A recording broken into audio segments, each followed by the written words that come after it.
What's happening, everybody? Welcome to Elite Encounters and our complete playthrough of the Bloodlord's Adventure Path for Paizo's Pathfinder 2nd Edition. I'd like to give a special welcome back to the Elite. That's everyone out there right now subscribing or following or liking our content. Whatever you're doing to support us, we thank you for that. If you're watching right now on Twitch, be sure to hit that follow button if you're new to the channel. And if you're watching on YouTube, we're simulcasting right now in 4K, so if you're over there, be sure to hit that subscribe button. Both of those are free, but they give you notifications whenever this channel goes live with role-playing game content. That's what we're here doing tonight. My name is Patrick. I'm the GM and the guy that sits here most of the time. And everyone else around the table, this is a new thing for us. We're doing book 3 of this adventure path, right? And maybe people are catching us new to the show, new to the channel. Yeah. So why don't we just go around the table real quick and just introduce yourself as a person? Sure. And we won't make it stupid. Like, tell me something. Maybe who you are as a person and the character you're playing. Yeah, that's a good idea. Tell me we are playing characters, right? We are, yeah. Sometimes the line is a little blurry at times. Sometimes it's a lot blurry. Not so much for some of the darker moments, but yeah, so I'm Jacob. Welcome to everybody there. I am playing as Mert Nellis, a halfling barbarian, very unique, and he's also a ghost. So yeah, ghost spirit barbarian. I've had a blast playing him, and I guess one thing that I am like in Mert is I like the kind of like, I try to not be a know-it-all, but I think Mert's got a little bit of that, like, you know, studious know-it-all-y, got to keep track of all the things. I like having fun with that because I also can be a little bit. I'm a planner, I guess. There you go. We'll go with that. Yeah, we'll go with that. Yeah. And also, you provided the character art yourself. I did, cool. Yeah. All right. Thanks. Jacob, you said? That's me. Okay. Just not for the first time. That's cool. Good to meet you, Jacob. Yeah. Yes, nice to meet you guys. Thanks for letting me play. Yeah. My name's Jennifer, but everybody calls me Jenny. I'm playing Ophelia. She's a lot of I guess things. if we're going with things to connect with, I would rather be in a basement by myself reading books too. Okay. And what are you playing? A witch. A witch. And by the way, it was really weird to hear you call yourself Jennifer. I don't think I've ever called you Jennifer, ever. Yeah. Going by government. Who are you and what have you done with Jenny? Yeah. Just saying. And then there's her picture. Yeah, like I said, right, yeah. they call me Jenny. It's the only thing most of them know me by. Right, at least to your face. All right, next. The things we call you not to your face. That's what you bet on. Sorry, I'm in a mood. I'm back from the holidays, and I don't guess what those are. Yeah. I'm Joseph, and I'm playing Amon Tahir. He's a very sad, very hurt zombie champion. Mm-hmm. And what nugget of you is in Amon? I too am also a depressed suicidal zombie. Oh no. Dang. Okay. What? No, I don't know. There's things I don't really necessarily want to give away with my character so far, but okay. I think that, like, deep down underneath, like, all this stuff going on, he cares about the people he cares about, you know, and that's something that's easy for me to get into character with. Great. I love it. Aw. I'm Mike. I'm playing. What's going on? I'm playing Lysander Darkthorn, and I also kind of pilot Remington. He is my minion zombie there. I'm an oracle, a bone oracle to be exact. Whoa. And something that kind of connects me to Lysander is I feel like Lysander has a lot of expectations that he is trying to live up to, and he has tons of expectations on many lists, and he is starting to realize that he's not going to be able to complete all of those expectations. It's really that she's just creepy. Yeah, that's really the true nugget. Oh, okay. So, okay, right. So, fine. I've played a lot of games with you, sir. I see how it is. Yeah. All right. And last but certainly not least. Certainly not. I feel like for being all formal, I need to be like, I'm Elizabeth. But no, I'm Bess, and I'm playing Alara Wraithsong, who is a undead ghost bard. Yes. And yeah, it's, oh gosh, what if I try to think about like what I connect with?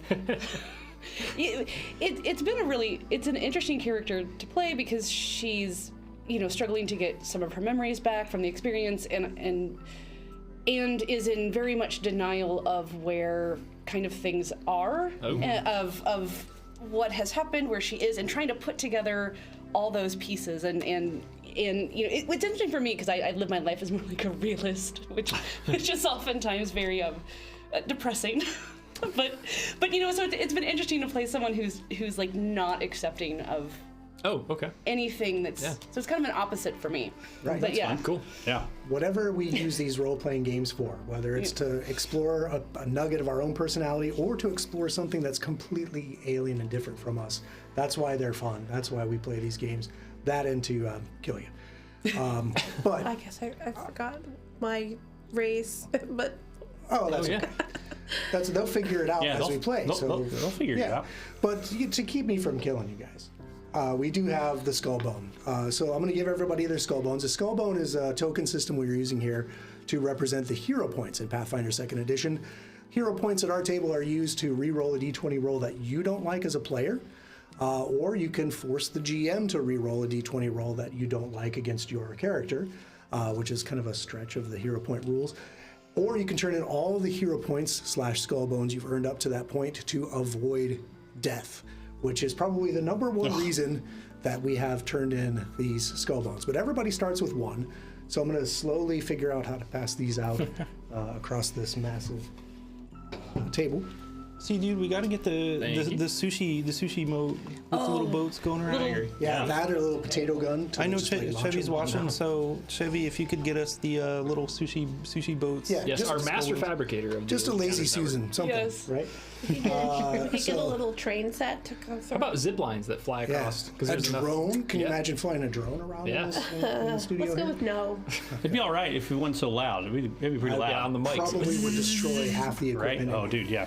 Okay, so normally this would be the point where we would do a segment we call Actually. What Actually is a just a brief segment where we discuss maybe some rules of the previous session that we wanted to clarify, or maybe something I got wrong, maybe something they got wrong, and just kind of recenter ourselves to the rules and make sure we do it right from that point forward. There's been a couple topics that have been rehashed a couple times because Pathfinder 2e can be a fairly complex role-playing game, but we want to stick to those rules as best we can. However, I don't really have an Actually this week because last week was a little bit of a special episode, you might say. So I was out for the holidays, so I was like, you know what? You guys have the table, and tell your story without me trying to kill you for once. And let's see what happens. And it was like the coolest thing I think that we've done in a long time. So I do have a brief recap kind of what happened. Ooh, I love it. And it's very, I don't want to steal from what you guys have done. So I'm going to be very surface level recap. All right. I'm not going to go on to the nitty gritty because I think if you didn't watch it, go back to the video on demand. Watch Book 3, Episode 24. And book 2. Geez, I'm so excited about Book 3. It's Book 2, Episode 24. They were wrapping up the end of kind of putting a little pretty bow on the end of Book 2 as we progress the story into Book 3. So last time I was here, you guys defeated Nathnelma and turned her over to Bloodlord Cairo Vonth of the Export Guild, and kind of she's being taken away into captivity. And to probably pay for some crimes against the Export Guild and what the Graveclaw Hag had been doing across the nation of Geb. And then you guys made your way back from Yeled, which was about a week's journey or so, surviving in the wildlands of Geb, across a river back down to Grey Dirge, which is kind of where they make their home, in a manor that you have named Bloodstone Manor. Once you got back into town, you set about making some changes to Bloodstone Manor. There were some things added down in the basement. Some people really kind of gravitated to their sections of the house and really kind of started to make it their own place. Some of you found steady work. Some of you pursued some other personal projects. Some of you pursued some very personal projects. But you came to know a little bit more about each other and about each other's pasts. The days passed into weeks. A dreary rainstorm has hung over Grey Dirge for the past several days, offering relief from the heat of summer, because what you may not realize This adventure kind of started in early spring, and it is now dead in the middle of summer, as you are now on the morning of Toil Day, the 12th of Erastus, in the year 4722 AR, and a heavy pounding on the door of Bloodstone Manor has interrupted your morning revelry. So, in the morning, after you guys wake up, do your daily preparations, whatever it is that you need to do as far as communing with familiars or, I don't know, whatever you do in the privacy of your own rooms is up to you, but you may maybe have made your way to your morning meal. And as you're just kind of ending the morning meal, Argoon the Annihilator is helping clean up the plates. There is a persistent, heavy pounding on the front door of Bloodstone Manor. What do you do? I will go with Remy in tow to investigate who is at the door. Okay. So by investigating who is at the door, you open the door. Yep. I take it. Remy, okay. get the door. Yeah, Remy, get the Punch door. him in the face. All right, so Remy opens the door with you maybe standing a little bit behind him. And in the door is a figure wearing charred Crusader's armor that seems to be fused into his rotting flesh. He wears a great black cloak. And when the door opens, he immediately steps right into the room, does not bother to remove his cloak or his boots, tracking mud across your carpets. Dull red lights smolder like twin coals in his bruised face. He steps right past Remington, just almost kind of elbows him aside and steps right into the room, brushes past Lysander, and without a word, pulls out a parchment from under his cloak, and on the parchment, sealed in wax, in a very large wax seal, you recognize the royal seal of King Geb and the city of Mekatar. I'll give you a second to react. Just a second. I think I would just be dumbfounded, stepping out of my little bedroom and catching this scene. Yeah, I would have heard the pounding and then stepped out into the living room there, the common area right inside, seeing Lysander and Remy at the door, but I'm going to hang back and, in case something goes down, I'd want to be... I think Lysander is just kind of nervously, kind of looking kind of at this guy, to everyone else, to the door, just kind of... Yeah, I'm certainly not prepared if this is some kind of threat. Right. Like I'm in my little tidy vest ready to go to the bank for the day. So with your hair all slicked over. Yeah, like a little briefcase, and my inkwell in hand, I love not ready for fight. the man at the door unceremoniously holds forth the parchment, kind of almost shoving it at Lysander. I am Soldeg Bedless, Knight of Geb turned hunter at his majesty's behest. I come bearing news and an obligation. The news is this: a few of Geb's food exports, vital to our nation's economy, have been discovered tainted with the alchemical poison you have exposed. The potential damage to Geb's reputation has been minimized for now. We do not know whether the poison was introduced before or after you vanquished the hags, but as none of them were connected with food exports, it is clear they were working with someone else. I believe they were in fact working for someone else. Someone with the ability and the desire to damage Geb's international standing. The Graveclaw can't make more of the poison, but any conspirator powerful enough to have the right connections is certain to have contingencies. One of these contingencies may have already appeared.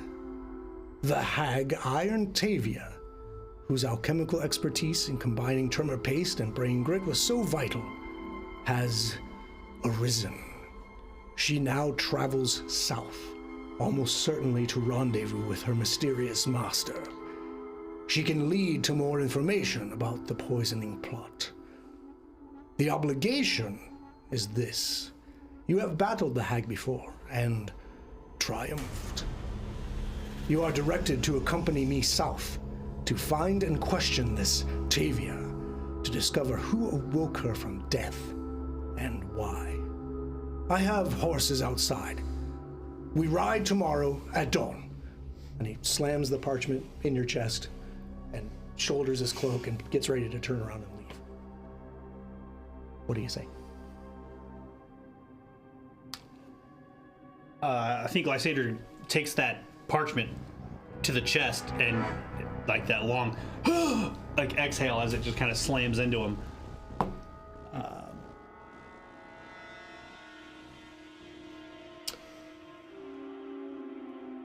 And I just kind of standing there and I'm like, if it's an obligation that we take you to Tavia, then I assume that the obligation is on this scroll. You would assume correct. And it's sealed by the king, so I feel like an obligation is something that we have to adhere to. Yes, I would like to look that over to make sure that I understand the ins and outs of this obligation. I will hastily hand it to Mert. But just fumbling, Yeah. like, but you say Tavia lives? What do you mean? We saw her be, absorbed by the basement of that damned cottage. That very well may be, but my spies have confirmed she has been sighted. Perhaps you didn't actually kill her. Perhaps some other mechanisms are at work, but she appears to have taken on an undead form. What is the undead form of a hag? We have not been close enough to confirm, but she travels at night. I can't believe there's enough left of her to turn. Who would have reanimated her?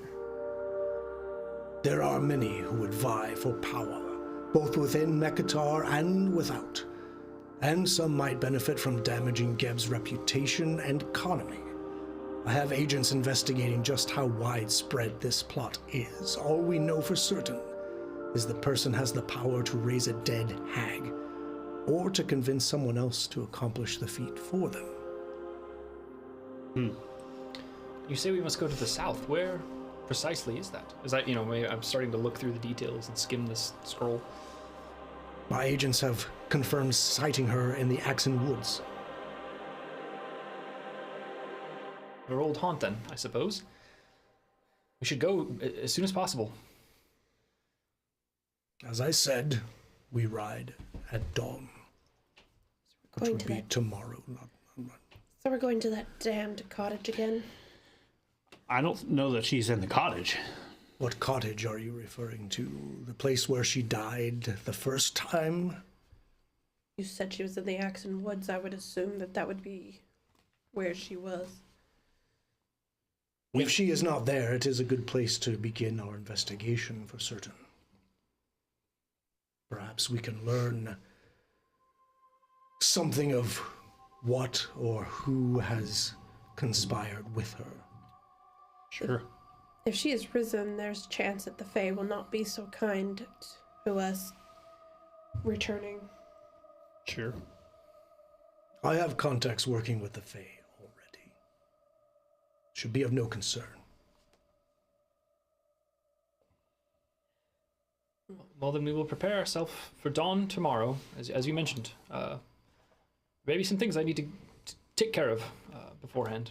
I don't know about you all, but So you'll have to ask for PTO. yeah, I'm already running late to the bank. Denied, of course. I gotta go save the world. I have a meeting. Bye. With that, he just kind of shoulders his cloak tighter around him, uncrosses his arms, puts his hand on the pommel of his sword at his side, and stomps back out. And you see as he walks out, there is a large skeletal horse waiting for him, but also hobbled at your wrought iron fence are 5 more skeletal horses. Whoa, cool.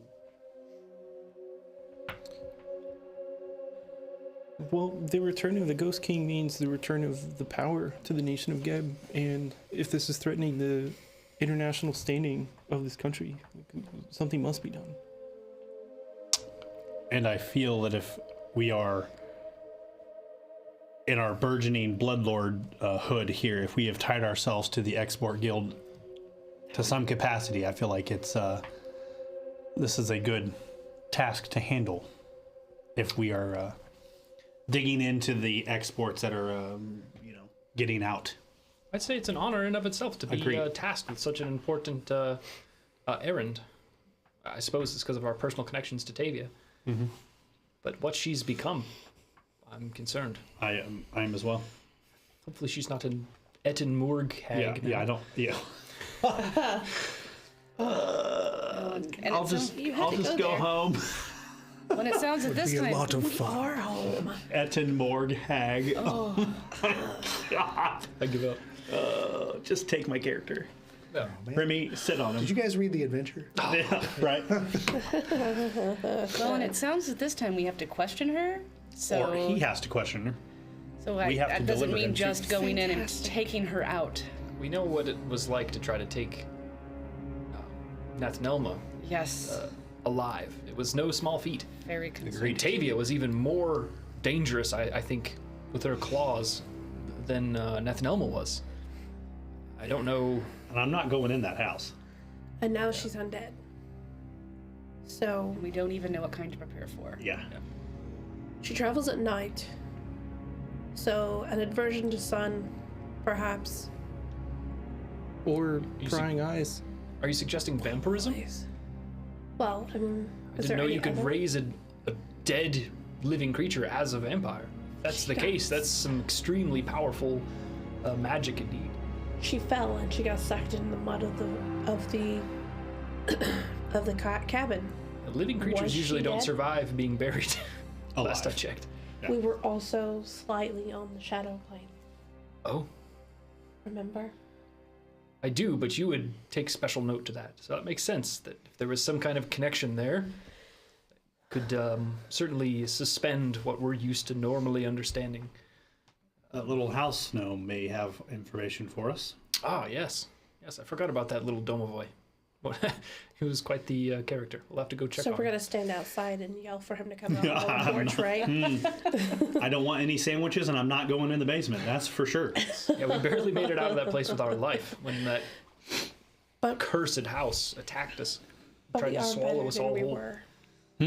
We are better than we were I suppose when we I first went there. may do a better job of holding those teeth open should it turn into a mouth again.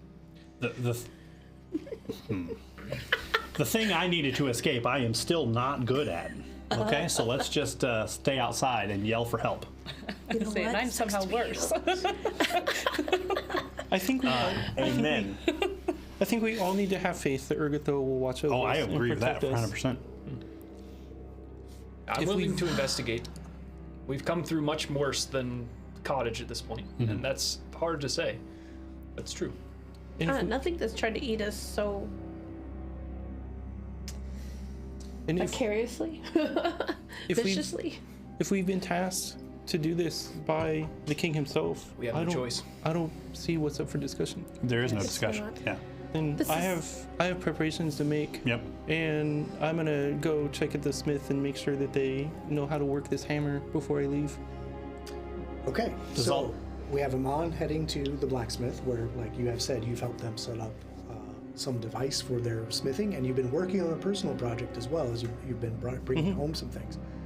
That's You said complete. you have to go to the bank. Yeah, basically just to tell them that I won't be coming into work for a while. So I have personal matters to attend to. For the rest of your life. Probably. I may also go to the smith. There might be some work I want done on my sword before we leave. My projects were completed. One was a little holy symbol for me, and then one was an infiltrator toolkit for Ophelia. Right, right. And you have that on your character sheet now, right? I do. All right. Okay. And did you have something you wanted to do after receiving this news today to start preparing for tomorrow's journey? I've pretty much done most of what I would be doing because I know this adventure isn't over. We have other things to do. Sure. So, I've been making my poisons, my oil of unlive, my alchemist fire. Okay. And we did rolls for that? Okay. Would We'll you worry like about that me later. to? Yeah, we'll worry about it later. Okay, and then was there something that Bess wanted to do to prepare for tomorrow? Yeah, Alara's going to, after spending some time with Gravy, because she doesn't know, obviously, when we'll be back and whether or not he'll follow, she's going to go outside and practice her flight. What did you say? Yes. Greybeak is practicing his flight? I feel No, like Greybeak she's- knows how to fly. Yes, no, Alara is practicing her flight with Greybeak. Oh, What? Shut the front door. That's So, bizarre. gonna make You sure. said practice your flight. What are you doing there? Yeah, well, she's, since it's new to her, she is kind of, she only has a short span that she can use it initially, so she's just kind of practicing. It's, since she's nervous, it's kind of like going up to a little bit of the maybe like the front, like up to kind of the little part that covers the porch initially, and then a little higher till she's all the way on top of the manor. So you're like flitting up the building Yes. almost. Yes, and then once she's comfortable, she's gonna come down and then just try to do it in one fell swoop. From That the would be a ground. sight to see as Mert returns from dropping off his sword, that Alara is now flying around the building. Yeah, take a rag and.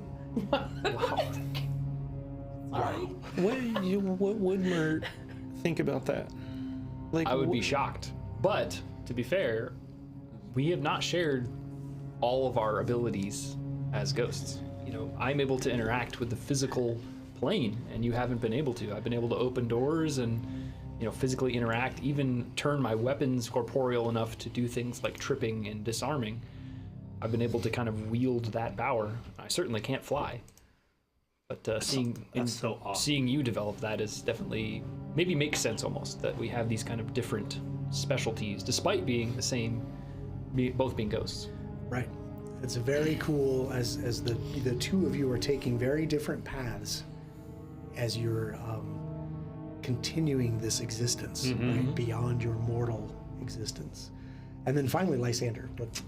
I think Lysander is just kind of a nervous wreck, and he will just kind of accompany Mert to the bank as he's gonna kind of turn himself, his PTO in just to have it denied. And then he's just kind of very nervous. He's watching Mert with that scroll, so Mert could show that he has an assignment from the king that you can't deny my PTO. That's right. I get extended leave. It's like jury duty. Yeah. And Lysander is he's just very kind of on edge about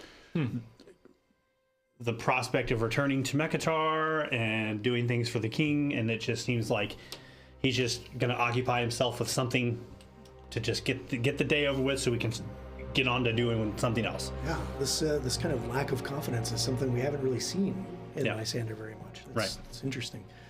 And of course, Remington comes along. Right.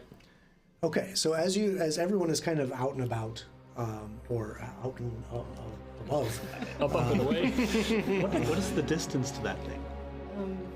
That's so cool. it's just 10 minutes of flying. Yeah. Oh, It's that's high so as a- awesome. Oh, that's so cool. Yeah, I love that. yeah. It's I can't wait to see it. I think it's 10 minutes per day? Yes. That's so cool. Yeah. So, Any- and can you any break it height up I into like choose. 1 minute increments or something? Let's see. Once per day. So you can only do it once per day for 10 minutes. That's so cool, But though. in a pinch, that could be very. It'll save your life in a pinch. When you're trying to fly out of a hungry cottage. Fuck yeah. Yes. Up the chimney. Exactly. But the attic, be careful of the Bye, attic. everybody. Yeah. Good luck. I feel like we've gone through this story. Damn. It's like I'll be the Bloodlord after all. Yeah. Welcome to my cottage. So you're outside the house, and Ophelia is inside the house. Everyone else is kind of gone. So as you go about, heading to the bank, remember it does take several minutes to get to Grey Dirge because you are about 20 minutes, half hour or so outside of the city proper. Right. So you have to kind of walk back up the dusty road through the gates of the city. And as you guys are making your way up there, the wet fog that has clung to Grey Dirge, bleached buildings like a burial shroud, recedes as a sickly patch of sun breaks through the clouds. The sodden air carries the sense of fresh-tilled earth and spice, and underneath it all, the cloying odor of dead flesh. Passers-by bustle through the streets, some of the living inhabitants complaining as they slosh through standing water that forms miniature puddles and lakes in the front of doorsteps. It's a dreary, kind of wet, awful kind of day. But the sun is starting to kind of peek through the clouds a little bit as you've made your way back into the city. So spending some time at the bank, you would discuss with the acting manager. Obviously, they aren't going to deny your ability to leave. There's some maybe complaints about covering your shift or whatever. But they will obviously have to make do. Right. And then you said you wanted to stop by the forge, and you are also going to be at the forge. So we'll kind of leave you guys to that for a little while. Yeah. As you may have made your way back to the city. As you're flying around outside, after a while of doing this, after 10 minutes of doing this, a skeleton walks up to the gate, the wrought iron gate, and kind of stands at the gate for a little bit watching you, and then opens the gate and just kind of walks up to the front door and watches and waits for you to come back down to the ground. Okay. I guess I'll cautiously approach him. Okay. And there's no way to tell if this is a male or a female skeleton until they kind of speak. And they're kind of awkward at first. Oh, sorry. I'm Gloricina. Remember me? Gloricina. This is for you. And she hands you an envelope, and then turns and kind of scuttles back down the road away from the manor. Okay. I mean, I guess in that case, the envelope falls to the ground. Okay. And then I stand there for 10 minutes till I can pick it up. Okay. So you incorporate. By now she's awkwardly has stumbled her way back down the street. She didn't even think oh, you can't take it, and I have to hurry back. Wow, Gloricina, that's wild. Okay. She said she was told to bring the envelope. And then return. That's it. Can you remind us who she is, Patrick? So Gloricina is a skeleton. Yes, okay. Gloricina, She used to be. she was introduced in book one in a very awkward scene where you guys first met Berlin Howdole at her manor. Gloricina had lost control of her zombies that she was kind of herding at the manor. And then a little bit later on in the story, she was doing some tea service at a luncheon that Berlin had hosted, and she spilt the pot of tea on the carpets, making Berlin, there was a kind of this dark look that came over her face. The next time you met Gloricina, she was a skeleton.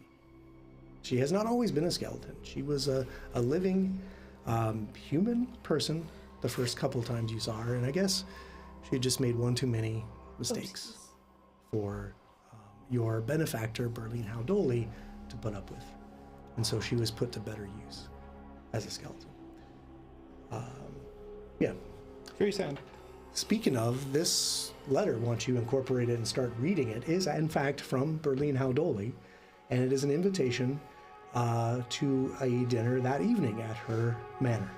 And there's a preface that, clearly activity around the city has picked up with the information that Seldig Bedless himself has arrived in Grey Dirge and has sought you out. That buzz is already around the city. So she would like to invite you to dinner to kind of discuss that, and maybe you'll tell her some more about what you know. I.e., dear pets, what the fuck is going on? That's not quite the tone, but she would like to know more information about why he's come poking around. Yeah. And has apparently what's the word I'm looking for? Has drafted you into his service, right? You may say. So that's what you get, an invitation to her home to discuss this development.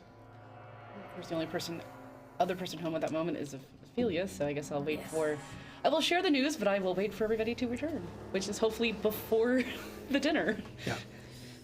I would imagine. Yeah, my plan is to drop off my, speak to the bank, drop off my weapon at the blacksmith for the day, and then come back. Trying to spend all day out and about. Okay. Yeah. I would have just kind of gone to the blacksmith, filled them in on the situation, just explained what's happening, make sure they know how to work the machinery, and then leave. Sure. Yeah, so I would imagine a couple hours tops you would be back. Sure, yeah. So late morning, you come back and... Both of the ladies are in the parlor area. Okay. Yeah, so take it away. Guess what? We got a dinner invitation from Berlin. But You say Berlin and almost like sit up a little straighter. she must have already caught wind of Seldig being here. What exactly did she want? Did she say? Did she come here? Was it Reacher? Or No. Do you remember Gloricina? Do you remember? Of course. The newer version of Yes. Gloricina. Yes, she was. What's left of her? She came by and yeah, that's my understanding as well. She heard that he was in town, that has extended an invitation to us on his adventure, and would like some details. So maybe we should think about how much we want to share. Yeah, she did send us after Iron Tavia. And, I mean, though at the time we completed our quest. Yeah, I think that we were tasked with defeating and destroying the Coven. If Tavia is still around, we've not fulfilled our end of the bargain. And in fact, if Haldoli finds out that Tavia is still around, it could reflect poorly on us that we didn't do a good enough job. I think we should definitely be sparing in some of the information we share with her. I shall ask why we're going south to the Axon Woods, if she figures that part out.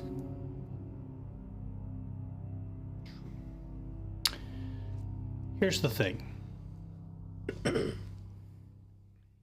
As someone who is aspiring to be a bloodlord, right? We all have our own agendas, correct? Yes. We have a scroll that has the seal of the king on it. If Berlin Haldoli had a scroll with the seal of the king on it and you were a bloodlord, would you expect her to reveal what was in the scroll to you from the king? I think I agree. I think that that seal means something. Correct. And if it's intended for someone, it's not meant to be opened or seen by anyone else other than the intended recipient. Perhaps we are sparing. I think our silence is our loyalty to the mission in this matter. I don't disagree. Although Haldoli can be a little... She has a different side to her that we certainly saw in Gloricina's development. Agreed. But she's not done anything to necessarily betray our trust. And I'm not trying to betray hers. But we've been quite useful to her so far. So I imagine she'll be somewhat understanding. You mentioned Gloricina's development, and I just kind of hang my head a little bit. Yeah, I say that very kind of like casually, right? Like I'm not a little flippant about it. Like it's maybe a little inappropriate, at least from your perspective, maybe. If you think the best course of action is to withhold the information from Berlin, then I don't think I can be near that conversation. I don't know that that's the best course of action. That's why we're having this discussion, so we have a forum where we can talk about that. I just think that if we're going to tell her information why we're heading south, what will we tell her that doesn't make us look like we didn't finish the job, right? So that's what I'm. Well, then we aren't actually aware. We haven't seen Iron Tavia. Correct. It could be a misspotting. Right. We don't know if she's dead or undead now. We're going to confirm. Yeah, and I feel like we could share that we're going. It would make sense because the real root of this is that there was more of the poison found. Correct. So. While I agree, I think that if Berlin were to find out that we didn't finish the job, that could reflect poorly on us. given our history, I don't think that's a conversation that I can be a part of. I also I don't want to be dishonest with Berlin. If she finds out that we have betrayed her trust, that will be almost worse than her finding out that we have failed. Agreed. I agree with that as well. Like I said, that's why I feel like this is a place for us to have this discussion before we get caught with our pants down and she starts asking questions and we don't have answers. I think we can certainly tell her about the mission. We can tell her about the additional alchemical ingredients that have found used in the extract, or used in the exported food. And I think we could even tell her about, that basically there seems to be more of a thread of the benefactor that was aiding the Covenant. She must be aware at this point that they were being bankrolled by someone. So I'm sure she is already caught on to that herself. I think we can share that for sure. The conversation around like what do we and do we not like withhold from Berlin, and like how are we going to approach this conversation? Like Amon's visibly like anxious. Sure. And like you ever just get nervous and absentmindedly like kind of pick at your fingernails or something? Maybe like you look and you see he's been picking at his fingernails so much that it's just like kind of gone. Like the whole fingernails just come off. Just like it's almost like I almost just look down and just kind of like hide that. Yeah, I've almost been there. Just the Very right close, now very behind close. the idea of hide, just even if we haven't come to a conclusion, the idea of hiding something from Berlin just makes Amon very nervous and upset. Well, let's look at it this way. She is a benefactor of ours, and we have been honest with her up until now. Which we're still honest with her. If we tell her the truth, maybe there's something. Not only do we still keep her on our side, but we also maybe there's something that she has because she has contacts as well. Maybe she's heard something. So if we're completely honest with her, there could be more information to be had, or resources. And I don't feel, for myself personally, I don't feel as we failed. We have not confirmed that she is undead, but if she is in fact undead, then we did change her state from alive to dead. Yeah, and then somebody changed her to To be fair, you could go out in the street, find any quick, kill that person is definitely dead, and then someone could come behind you and render it as an undead. Yeah. Yes, but the magic to convert a hag into an undead creature is extremely powerful.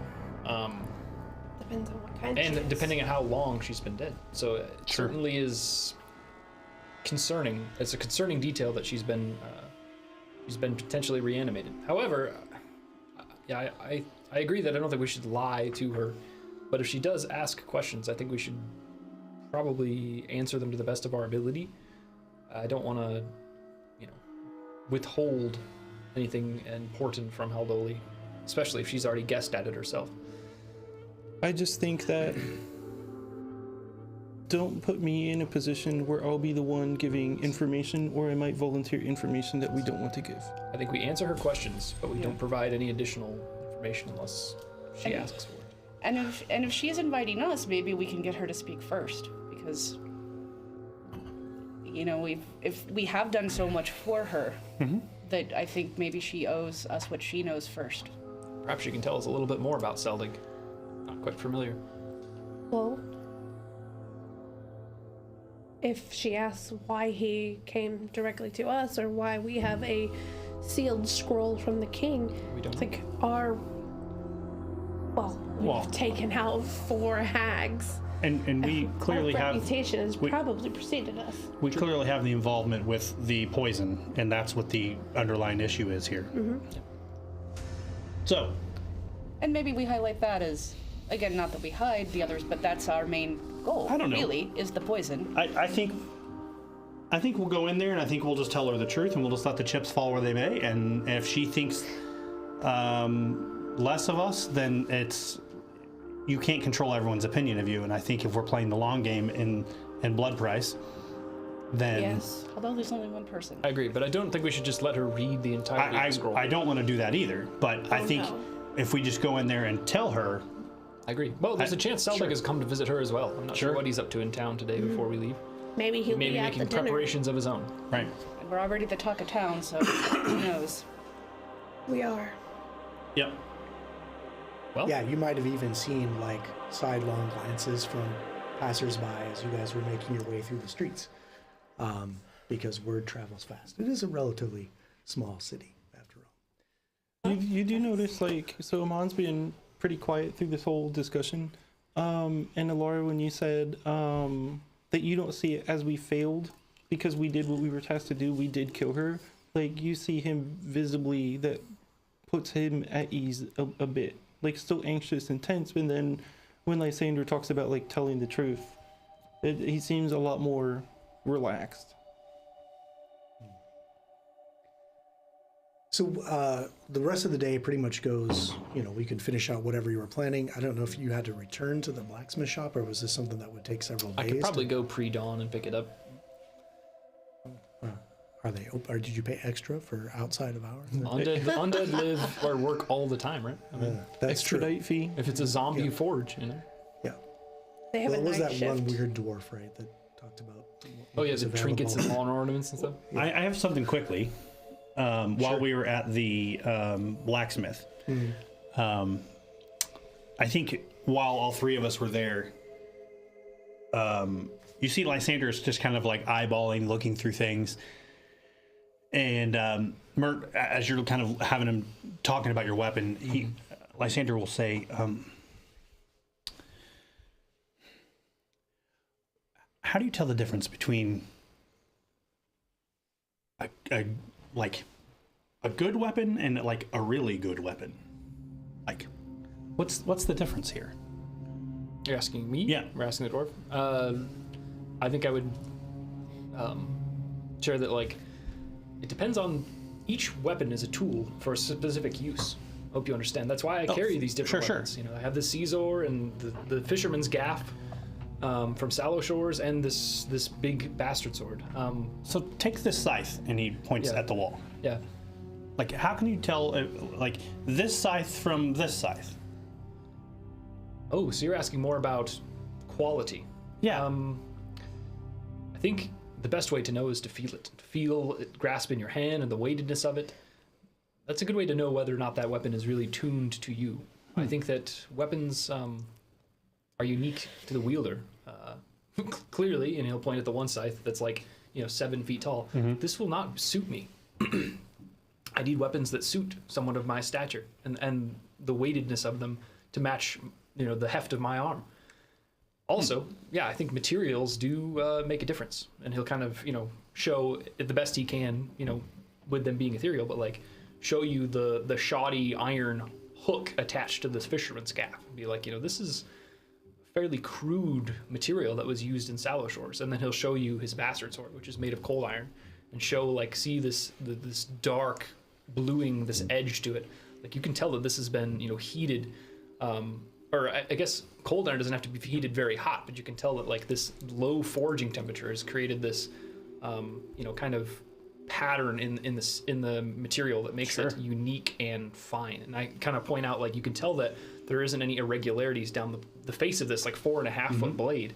You can tell that like all the way along it is uniform and high quality. That's interesting. And so he's just kind of like looking at these scythes that are hanging on the wall. Amon, what in your travels, what do you know of like ceremonial weapons? Ceremonial in what sense?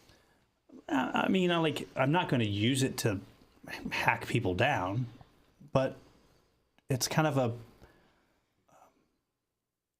almost like a piece of my gear, but I'm not going to use it, but it's more of a representation of my belief. And he kind of like is eyeballing your piece that you made. I'd imagine you'd want something ornate. Something that would be a pleasing depiction of what you're trying to honor. I agree with Amon. I think ceremonial weapons are often an indicator of station. So the most intricate and decorative weapon you can find, the better. I would worry less about its cutting edge. I'm kind of picking up on. So just to explain this train of thought, I'm kind of picking up on Lysander. He's asking about size, which, as a follower of Urgathoa, I recognize that as her chosen weapon. And he's asking about ceremony, right? So maybe I go to the sides that are on the wall. I find one that maybe doesn't look the most functional, but the most just visually appealing one. And then maybe I'll like take it off the wall and explain like, okay, here's some like we can add some inlays here, or we can add some gems here, or like there's space here to add some enamel paint or something like that, and just kind of showing how we can decorate this. Yeah, I lack the proficiency, but I'm sure that Amon can help you make this into a truly astounding weapon. Add your prayer into the blade or something. Yeah, maybe yeah, that's cool. Maybe I, having worked at the shop a little bit the last few weeks, maybe I kind of start pulling some examples of other weapons off the wall. Like, here's some different decorations, and here's some more ornate inlays and stuff like that.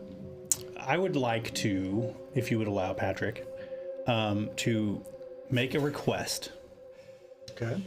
The action request. The action request. Yep, it's under diplomacy. Oh. Of the forge. Of the forge. Got it. Okay. What are you requesting? Whatever the scythe is that Amon pulled off the wall, I would like to take 200 gold pieces. Whoa. And request that these smiths embellish this scythe into something ceremonial and one of a kind. Holy smoke. And I know there's like on this chart, so like the target agrees to your request, but they might demand additional provisions or altercations to the request, stuff like that. So Altercations, you say? Roll for initiative. okay, let's fight. I guess I own a blacksmith now. I'll do it my damn self. No. So essentially, I'm going to commission the creation of a ceremonial scythe for Lysander to carry. But it sounds like if you want to rush this. Yes. You want your piece to take priority over all other pieces. Except for whatever Murda's having done. Yeah. What I'm having done is it shouldn't be too bad. I'm just having a rune engraved. So hopefully that's not too bad. Oh, is that all? That's it. So, I would like to have that done. Okay. Why don't you go ahead and give me your diplomacy check? I'm going to roll my d8 for my star chart for the day. Oh. That gives me I a said plus. it was cloudy. There's no stars. Fuck your clouds. There's still stars up there, baby. Gives me a +2. Okay. That sounds good. All right. All right. Now let me find a level 18 blacksmith. Right. Quick. Oh, go ahead. You have a chance. Did you see that? I will skull bone that. Ooh, really? Off the bat? Off the bat. Okay. I'm not taking a 1 for my... Oh, no, you don't want to do that. Ooh, not for your ceremonial I'm piece. just saying. It'll be like, yeah, here it is, buddy. Just falls apart. Sometimes things can't be done as quickly. All right, so I rolled an 11, which gives me a 26, 28 with the +2. Okay. So, If that is a success in whatever number you've set. so for diplomacy, I have you as a +16. Is that not Yeah, correct? 16 +2 or +11 is 26. 27. 27. Oh, sorry, 29. Every little one Yeah, you're right. You're right. counts.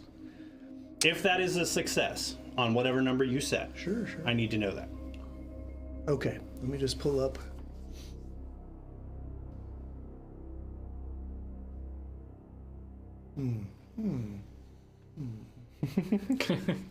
A 27 is a critical success against a Okay. blacksmith, your standard blacksmith. Well, in I town have a here. cloak that would have made it a critical success if it was Whoa. not. What?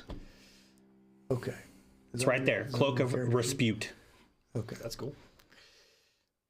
Yeah. So critical success with this request.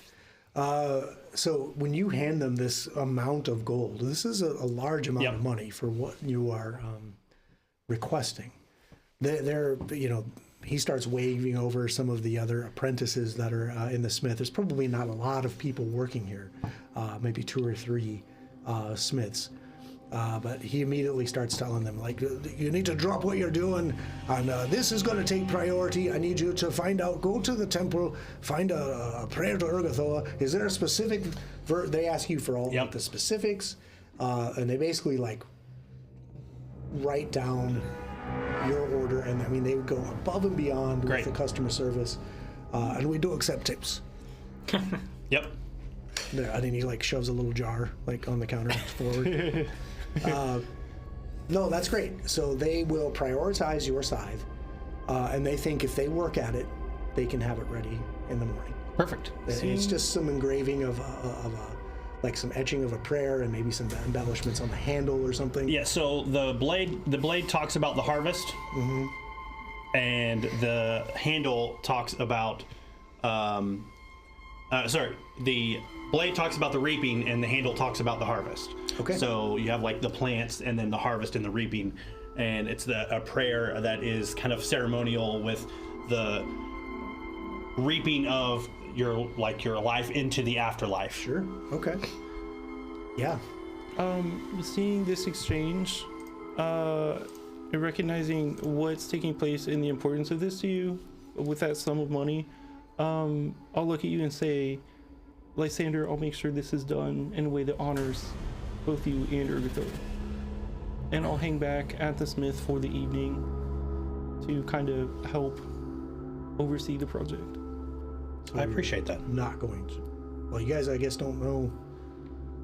You don't know that you got invited to dinner. So, Right. So you stay at the smith. Oh, yeah. I know. We're doing like these scenes that are like flashback to 11 a.m. Sorry. Yeah, so you could probably hang, you could probably say, I'll return and check on the progress or something. Yeah. Go back and get this piece that you got invited to dinner, and now you have to decide, do I skip the dinner and go oversee this process, or do I attend this dinner? I think I would be like, so with my crafting experience, I would be almost like a consultant, so to speak. Like I have ideas of what, like what this should look like, put this here, like, no, don't do that. Like that needs to be there. Okay, are you guys good? I'm going to go to this dinner type of thing. And then maybe after, like, go check in and see how it's going. Okay. Yeah, the foreman is a little bit put off by your over-the-shouldering. Well, I know what I'm doing. If you want, yeah. Anyway, there's some argument, maybe some but he did pay a lot of money, and so they'll listen. And you have helped here for several weeks to improve the efficiency of this place. Yep, so we got a load of cash today between me and. Sounds like it, yeah. Immediately after you leave, you hear like, oh, let's make a perception. Yeah, you hear them like break open like a cask of ale, like, oh, it's party time. We're going. Could you carve a prayer? It'll take me an hour tops. Let's get fucked up. So you go back to the manor. You hear about the dinner, and then you'll check back in later and find 3 drunken dwarves stumbling and crashing all over the floor as we're role playing up there. And we are in someone's basement. And let's see here. Yeah. So, was there anything else then, or are you guys ready to kind of head on into Berlin's? So again, heading back into Grey Dirge is about a 20 to 30 minute walk or so from your manor up that road to that southern gate of the city. And then Berlin's manor kind of is nestled in that southeastern kind of section of Grey Dirge itself. When you approach the gates, like, there's no longer any like wait, right? The gates like open at your approach with those 2 large zombie brutes just kind of pulling them open. You're expected, you're recognized, like people are aware of who you are. And you are taken into the sitting room, and you're told, the Reacher is already there, like putting a tray down of, service of tea and maybe some pastries to kind of get you ready. But there's this odor, this smell that's almost mouth-watering. And I imagine Mert especially is just like, there's something at the back of your mind that's like really like exciting about this, because this smell is new here, and it's the smell of smoked meats. Ooh. That's been going for some time. And after a short while, Berlin kind of comes into the room. She's tapping that cane or that staff she has with the pig skull head. on the top. Yeah. Oh, I'm so glad that you were able to join me. I'm so Glorcina. I told you to set 5 services, and so I can't get any good help these days. She makes me so mad I stutter, and she sits down and kind of kicks up on the couch, and her little furry feet are kind of kicking over the floor. She leans her staff against the couch, and she takes a piping hot cup of tea. Oh, doesn't it smell wonderful? I've hired a crew of chefs that were experts at smoking meats, and I can't wait to try this delightful dish that they're preparing for tonight. But before we get to that, I do have some questions. I really want to know, your reputation precedes you. Of course, you know that, we all know that Seldig, Bedless, is in town. I think that your reputations might further be improved, honestly, by working with Seldig. His hunches are mostly correct. He is the spy master after all. Takes a sip of her tea, and then the clink of the porcelain cup. He is a miserable old thing. And then she kind of like starts rambling and starts talking about like local gossip. And oh, did you hear about Rasmussen in Mekatar? He pledged his life service to the reanimators, and he wanted to treat his wife's terminal illness, and was giving so much money to our little faction. And it turned out that her terminal illness was actually the effects of the vampiric feeding of her lover. Oh, he was so angry. Turned in quite to the debacle there, but I'm sure I don't know what's going to come of it, but at least the reanimators are quite a bit richer now. And they have somebody at their life service. Yes, And possibly unlife service as well. That's right. Well, I don't know the details, but I'm sure it was juicy. She does then go on to tell you that Seldig is, he's been a servant of Geb for a long, long time. That at one point he was actually a member of a faction at court called the Council Libertine, and he actually dutifully served the Queen of Geb. The Queen of Geb is now no longer in the nation. Yes. That definitely still perks my ears to hear that Erasni was potentially somebody that he worked closely with. Yes, he was devoutly loyal to Erasni. She then confides in you that beneath his proud and sometimes gruff and resolute demeanor, that he actually hates being undead.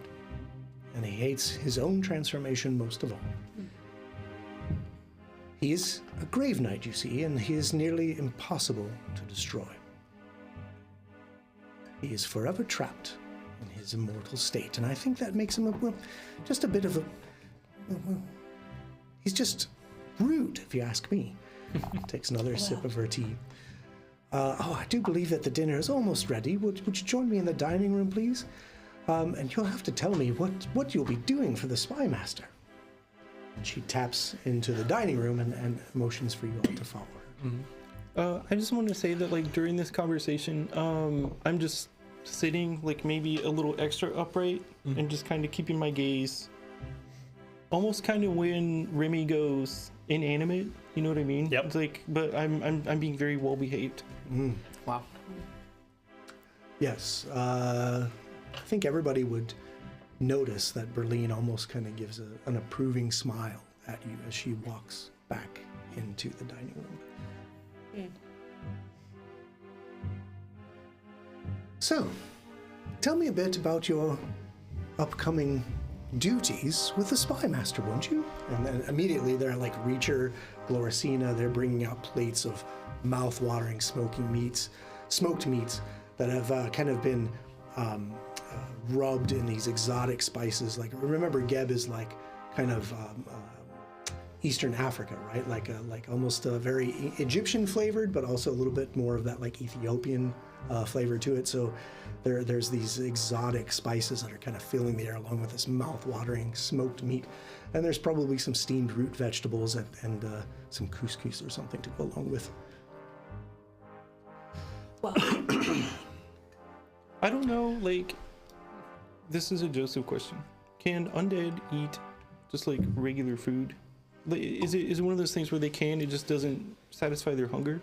Right. Yeah, you can. So yeah, certain undead can certainly eat normal food, but you're right, it doesn't really satiate you the way like your hunger for, in your case, human or humanoid brains would. Or a ghoul would need to feast on rotten flesh, or a vampire would need blood. In fact, a lot of older vampires would not be able to even eat this. Okay. Yeah, so I don't know what this food is. I don't know what this meat is, but I just kind of start very politely, well-mannered, just like eating this food. Not so gingerly that I'm like, I don't know, like just picking at it, but I'm also not like just being very well-mannered and polite about it. Yeah, she kind of smirks over her teacup at that. She is heaping her plate with this, I can't wait to try. And she's immediately like cutting into her tender smoked meat. Yeah, I think it's almost like crumbling away from her knife as she's cutting into it. Yeah, I think visually I see like, you know, the juiciness and like the steam coming off of it. And I'm experiencing that, and I'm experiencing Haldoli's excitement for the food. But again, I'm like, you know, trying to like breathe and like try to like smell the smoke as I'm loading my plate, and like as I do take my first few bites, I'm just closing my eyes and really trying to focus on the food. And, you know, maybe for a moment, you know, I kind of, you know, give a little bit of a, you know, relieving, like I'm getting something, but it's just not there. Like I'm not getting it all. Like it's still an echo. The memory of a taste. Yep. Yeah. It's a LaCroix flavored brisket. The ghost of a good meal. well, as you said, Like LaCroix, not a sponsor, and never will be apparently. Right. LaCroix, the ghost of a good drink. I Dang. personally love LaCroix. Yeah, that's I'm not an endorsement. Teach their own. all right. well, as you said, Still our not a sponsor, Joseph, reputation but thank you. has preceded us. We'll win them over. Indeed. Go on. There are some news of more poisoning. Oh dear, I thought you had taken care of this Graveclaw coven. Apparently, they have a patron. Oh, Yes, it became quite clear, especially in Paquette, that this Graveclaw Coven, they didn't quite have the, will you say, financial expertise to fund this endeavor of theirs. Seemed clear to me, at least, that they were being bankrolled by some mysterious patron. yes, my good friend Cairo Vonth was quite displeased at their abuse and disregard for the tariffs and export laws of our nation. It's not confirmed whether or not, you know, this material was shipped out before or after the Coven's demise. So it's still in the early stages, of course, but there is some concern that somebody is still involved. So you're saying that poisoned food has left the borders of Geb? You can understand now why the Spy Master has an interest in the reputation of our great nation. I must be frank with you. He is not only here for you. I had a meeting with old Seldig myself, and it was not pleasant. In fact, I had come under his suspicion, being that most of this food was coming from the farms that I oversee. Of course, I provided him ample evidence that this was not the case, and pointed out that I had a team, as you were, to take care of the problem. And that's perhaps why he came to you. think it's very important that you work not only to ensure the standing of Geb in the international stage, but also protect me and the reanimators here in Greaterge, if you catch my meaning. Yes, of course, Berlin. Madam Haldoli, of course. You know that we would support you in this inquiry of Seldon's. Yes, yes. I'm happy that you have given me this information.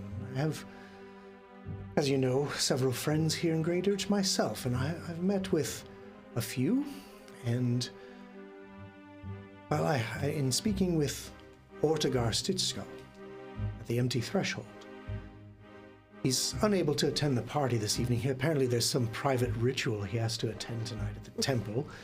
I could hear the screams all the way at the front door.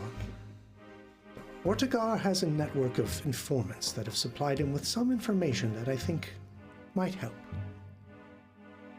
He heard that Seldig was in town and that he was looking for this Iron Tavia. And, well, apparently that it was the connection to the Shadow Plane that swallowed Iron Tavia when you killed her.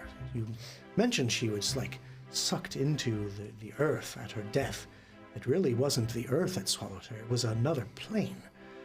That transportation took her through this planar, I don't even know, this shunt, if you will, to somewhere else on the material plane. This can only be accomplished by skilled shadowcasters. Something is at work here, I think.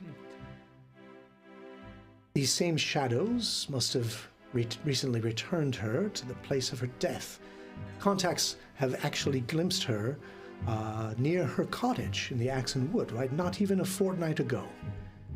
I think that would be the best place to start your investigation, quite honestly, if that's the last place she was seen. I know that it causes some discomfort amongst you, but I really do think it's for the best. Oh, I think dessert is coming. The only discomfort we experience is the fact that someone has raised her. Yes, whatever she's become could be quite formidable. But from our best understanding, that curse has now been lifted from the cottage, and our return should be somewhat uneventful, hopefully.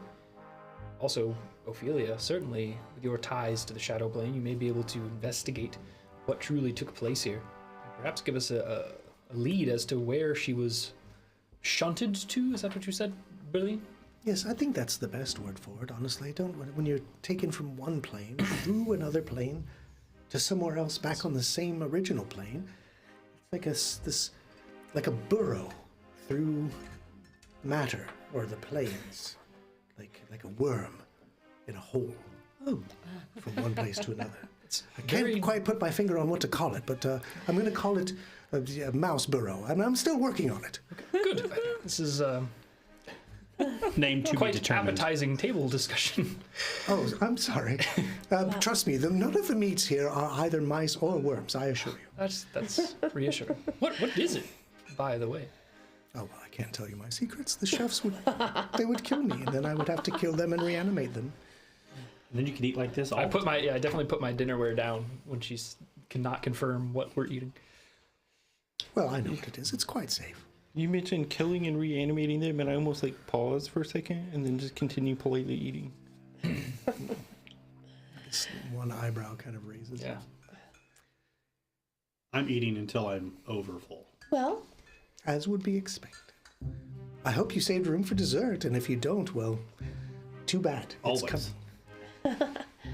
I will have to compliment your network, madam, Good. because you have about as much information as the spy master. Well, I do pride myself on having the right contacts, you know? And that's not surprising that the spy master doesn't know everything that goes on in Geb.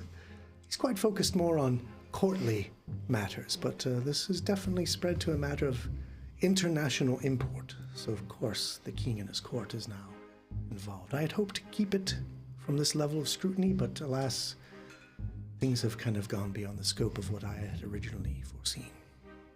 But I'm sure you'll do your best to keep it under control, won't you? We have a personal investment in this now. About that dessert. Yes, of course. Glorcina, please, if you would. Oh dear, I can't. Where is she? She's probably having a smoke break. She doesn't even have any lungs. Glorcina! She taps her cane real loud. Oh, sorry. Like comes bumbling in with a tray and reaches behind her. And they set out like a very large selection of pastries, and there's some pies and some creme brulee, maybe. Yeah, some things that would accompany your spicy meal quite nicely. And there's, of course, some dessert wines and things to kind of round out the evening. And then, as you continue to indulge, she continues on with more courtly gossip and what she's getting from.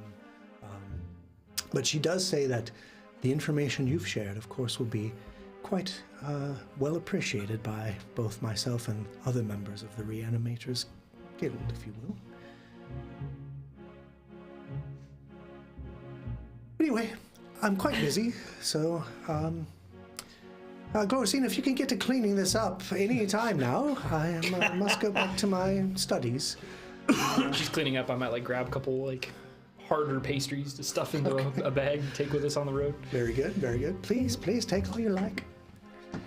We leave it. I get one of them. The other one is just right through my head. Oh dear. Do continue to practice, Mert. You'll get it. We leave it, Dawn. Yes, I heard. You'll need to get your rest. I'll take paper and I'll wrap up some of the smoked meat because smoked meat keeps pretty well. Mm-hmm. Just wrap up a pouch and. Yes, I had planned to have that for lunch, but please go ahead. I'll have them make more, I suppose. Indeed. Wow. It only takes 18 hours. Yeah. Start now! I need lunch! You're going to be up all night. No, that's fine. Make sure you turn it just right. Yeah. So you pack up your to-go boxes, and Glorcina and Reacher continue to, kind of clean up. There's the clinking and rattling of silver and china as they clean up and wipe up after you. That's food to store if we take it.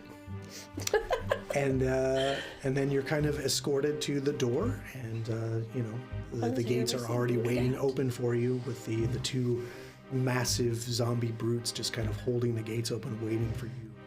Hey Patrick. Yes. Sorry. As we're saying bye, I've been quiet this whole time, very well behaved and polite. And then I finish my meal, I stand up, clean myself off, and then say not like I'm a mess from. You just brush all the crumbs on the floor. Yeah.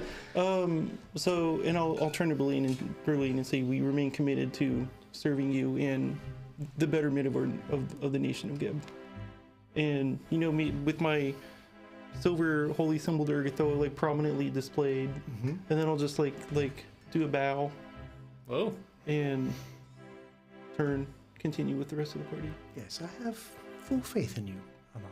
As she kind of glances knowingly at your holy symbol. Do take care of them. And she taps her way out of the dining room. And you head, I suppose, back down the dusty road to Bloodstone Manor. Yep. Because you have an early morning ahead of you. I swing by the blacksmith to check in on the scythe. Okay. It's already done. And they're already 3 sheets to the wind. They're kind of leaning on the, a customer. Yes, sir. Yeah. I'm on, yeah. The thing worked really, really good. Yeah. So it was a good thing. It's done. It'll be ready in the morning. You could take it now if you like. It's all finished. I suppose maybe we ought to put it right into Mr. Lysander's hands directly, since he did pay us for it. I'd hate to. Not that we're saying we don't trust you or not. We don't trust the guy, right? Trust him. I think I'll take it and bring it to him. Okay, well, all right. Okay. Saving the trip. Kind of like, I kind of give it a look over and make sure that it's, to specifications. It's not an innuendo instead of a prayer, because even he kind of heads back to the back where the finished products are stored, and he's kind of like slowly walking to the right as he's heading back. He's And then he like hits to right. the door jam, and he's like, "Oh wait, okay." And then he comes back out like cradling this like it's obviously wrapped up, right? And there's like this like leather kind of case that they've designed around it, and they kind of present it to you. Just be careful. We put a lot of hard work into that, right? Well, yeah, worked all day and all night. I didn't have any time to drink or nothing. All right, I'll look it over and nod approvingly. And Yeah, see, right there. We got the prayer right? That's the right character right there. Yeah, even put the little colon in between the chapter and the verse, like you're supposed to. Right? And then, I nod approvingly, close the case, and then just start. Good. All right, well, good night to you, Master Tahir. We'll see you on the flip side. Right? And then the door slams behind you. God, I thought he'd never leave. And you hear like another cracking of like, Punk! Oh my. be hard for a dwarf to do a keg stand, all that hair in the way. Yeah. right. Oh, my beard. That's why they call me Soggy Beard. It's everywhere. Oh my gosh. Old Swamp Beard Smith. Oh my. Oh dear, that's horrid. Yeah, kind of is. Swamp beards. Yeah, my wife hates it. Yeah. Okay, so you take the scythe back to Bloodstone Manor. Yes. And and like you said, you checked it out. Craftsmanship is top notch. Sure. Obviously, he paid like high amount of money for this, so they took that into consideration. And despite the fact that they had some extra time to celebrate their windfall, it is done quite well. Yeah, so I'll take it to him, and some of the notes, I want to explain some like the notes I gave them. So I'll take it to Lysander's room. I'm carrying this. I hand it to him. I'm assuming you open the case. And when you see it, it's just, so it's a very, very nice, like highly polished blade with like ruby stones inlaid into the blade, almost to look like blood. And then there's going to be emeralds. Like it's a very nice, well-crafted like dark wood with emeralds like inlaid in the like the handle of it. Cool. Very nice like gold hilt. I love it. Why don't you tell him why you chose for us to put rubies and emeralds into the damn thing? Because our colors are red and green. Right. Yeah. And then That's what I was going for, but okay. and then a nice like the verse inscribed into the I love it. the wood. Yeah. You'll see him, he picks it up, and he clearly has no idea how to actually wield the weapon. Yeah. Right? But he has taken his traveling clothes that he wears all the time, and he has affixed like a loop for it to sit in, and he just slides it like down in his pouch, in his pack, and the scythe hook just like comes over and hangs, so you can see like all of the embellishment on the blade, and then that part of the verse is like screaming out, which That's is super cool. the reaping part of the verse. Wow. Neat. And he just kind of walks up to that broken mirror in the front room and just kind of stands, and he kind of like if you've ever let like, and it's a bad analogy, but like if you have a dog that has looked at its reflection for the first time and it's like right? So Lysander kind of goes to that mirror again. He kind of runs his hand down that crack in the mirror, and he almost is looking in the mirror like he's seeing himself for the first time. Like he doesn't recognize Right. the figure in front of him. Right. Yeah. Like an animal would. Yes. Yeah. Interesting. And you whip the scythe out and slash. I'll be like, "This is great, Amon. +0 to hit." Ah! Oh, okay. Yeah, you'll practice. You'll get plenty of time to practice with it. Yeah. After we come back from our short intermission. because when we come back, we'll be taking off at dawn, riding at a contingent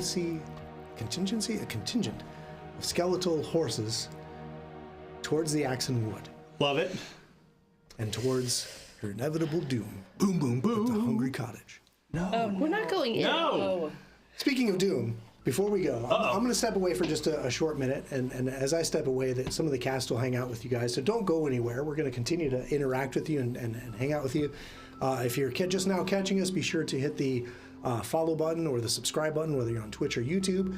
If you're not new to the channel, be sure to check out our website at elite-encounters.com. You can find links to our Patreon. If you want to support us financially, you can do it that way.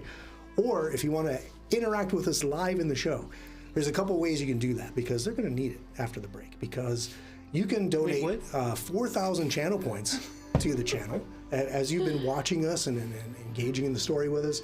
You earn those channel points. You can spend those channel points here on Bloodlords to grant a player a one-time +2 to a D20 roll that they can cash in at any time during that session. And if you have 500 bits you'd like to throw at the channel, that can offer that person an honorary Skullbone. Speaking of Skullbone, we're kind of a little bit overdue on that first hour Skullbone. This is a hard one, because all of you guys have worked, I think, really hard to kind of set the tone and the scene here. Man, I think I'm going to give a couple away. So don't feel weirded out or anything, but I'm going to give Amon and Lysander a Skullbone for the interactions that they've had at the Forge, this interaction with the Scythe.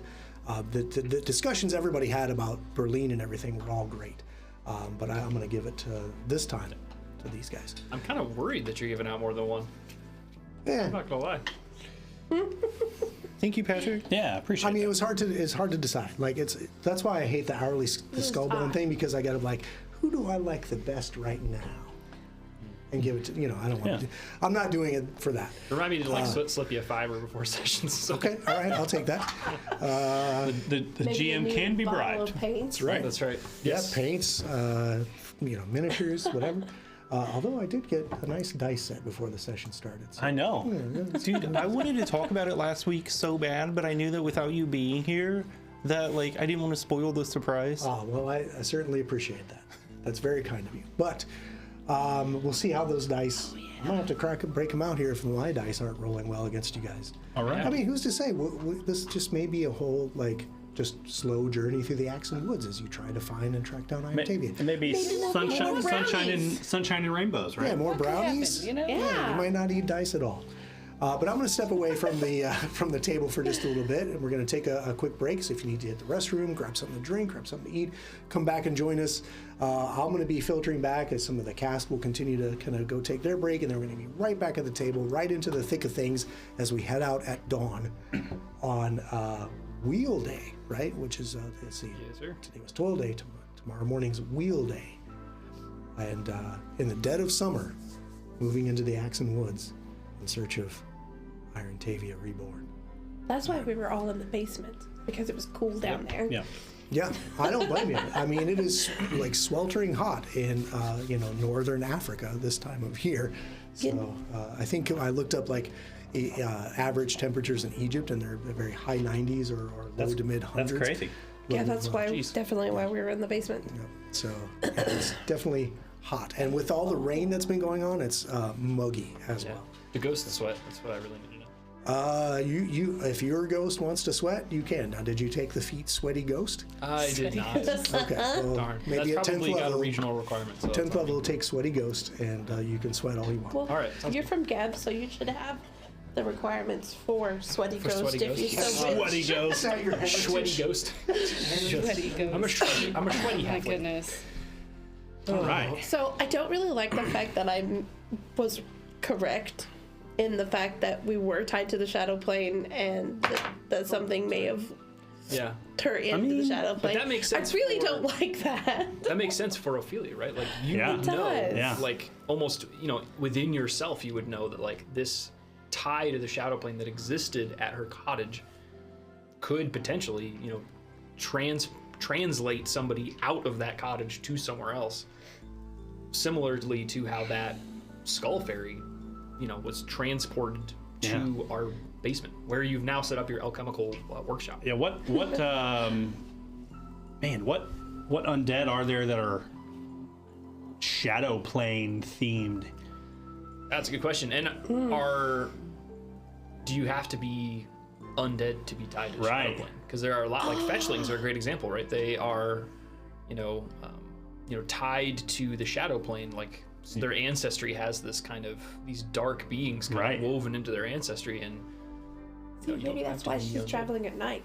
Maybe it is actually something that she is tied to the shadow plane, and she can't be in the sun because I don't know. Could be interesting. shadow plane. We'll have to see what Ophelia has to share. Yeah, in that regard. I think I need to make it a cult check or something on what kind of undead. And maybe the Are Graveclaw created. Coven's patron is Ophelia's patron. Hey now. Hey now. I am a witch. I don't know if not I a can hack. handle any more betrayals in the Bloodlord's party. If that happens, Mert might hang up his.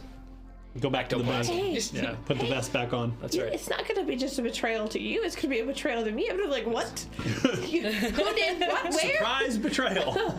Did you guys say betrayal? Yeah. Yes. Yes. Summoned you to the table. It did. Yes. Speaking of our resident betrayer. No, we're joking that. We were discussing that maybe the entity that potentially pulled Iron Tavia into the shadow plane or through the shadow plane or whatever, Could be my patron. laughingly could be her patron. I sure hope not. Yeah. I also. See, I don't even know who my patron is. Yeah. She said it would be a surprise to her too. So that's the best kind of surprise.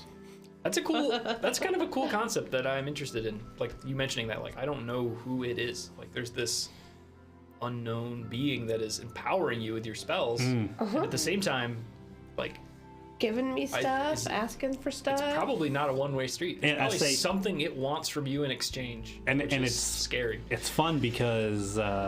What could it be? What Well- could it be? Well, what happens when your road and its road aren't the same road?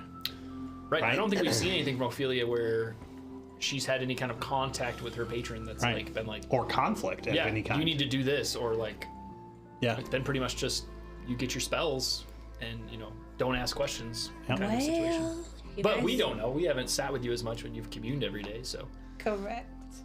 And I've been down in my little right. alchemical lab. Who knows what all you have going on down there?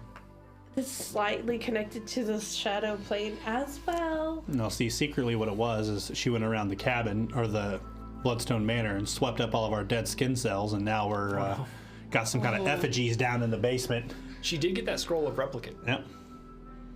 from Nethnum. So if there is, if there are like effigies of all of us down there, I'm out.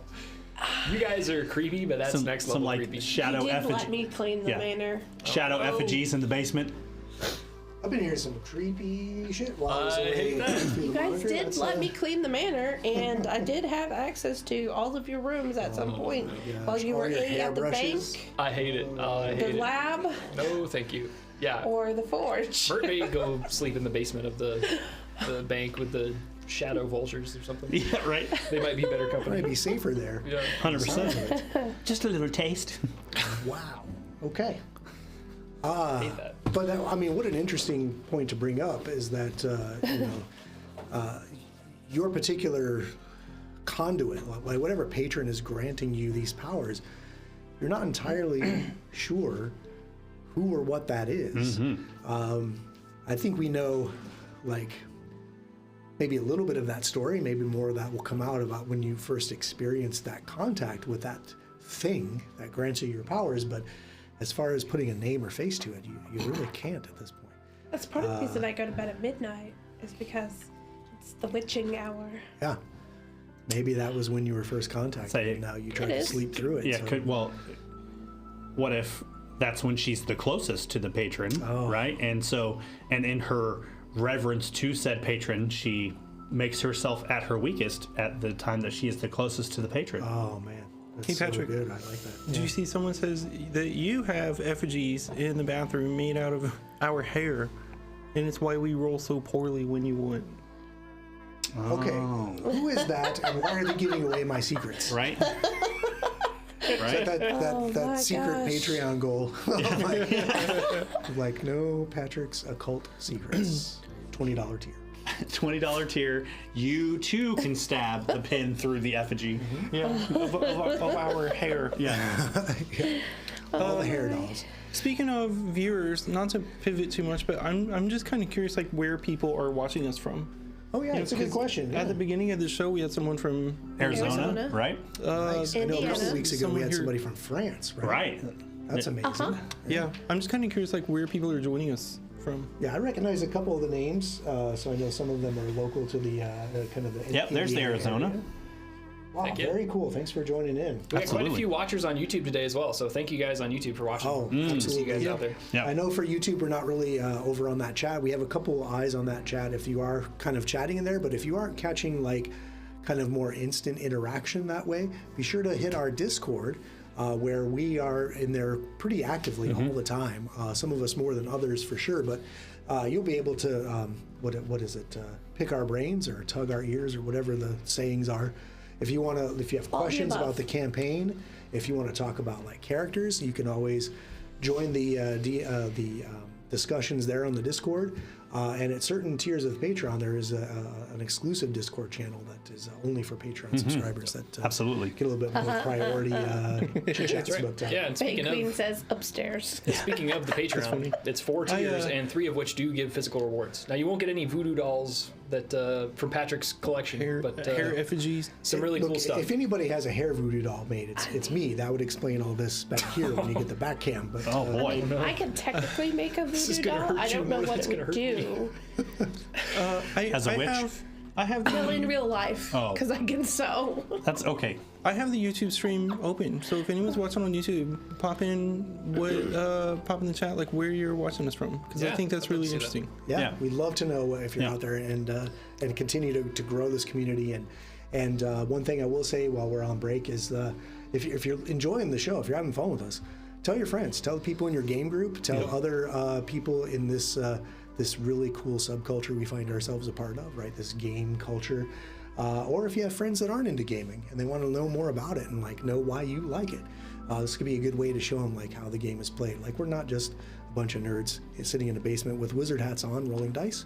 Yeah, We're we just don't a have bunch our of nerds wizard hats. sitting in a basement rolling dice. We don't have our wizard hats on this show. Now, on Tuesday this night, show. they do have their wizard hats on. That's right. Wait, I'm Even pretty though sure none of- there's a even though wizard none hat of us around are here wizards. somewhere. That's right. Yeah, so the other show, we do have a show on Tuesdays at 6 o'clock Eastern on this very same channel called Soul Sever. It's a homebrew campaign, and those guys they are into character. That's one of the big things of that show is it's in character, they are in cosplay, and it is kind of told from the point of view of memories, right? Like it's you're reliving these things that have kind of already happened. Think of it like an adventure retirement home, and you're kind of reliving these memories. Well- For the purpose of the person who's prying into your brain, right, to Right. pick these memories out and find out what exactly happened, because there's something. I don't even know what it is. Exactly. Yeah. There's that's something why. that she's looking for, and we don't get to know. Yeah, until the ultimate culmination of the campaign, I hope, is when you Yep. find out that Some deep of dark us- secret that's in every one of your brains. Right? Yeah, and we're actually preparing for the end of the campaign. Yeah. Oh, Like- wow. She mentioned on the stream last week that she's looking at early to midsummer to be wrapped up for that campaign.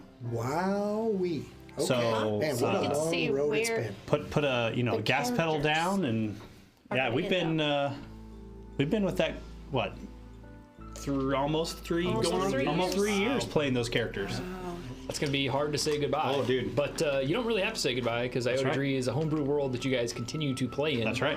So you're going to get to continue to enjoy it, perhaps with new faces and new stories, Yep. which is That- super cool. New campaign. That's all right. The ones that we played in before. Right.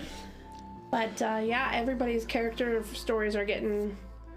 She's asked us where we want our characters, Yeah.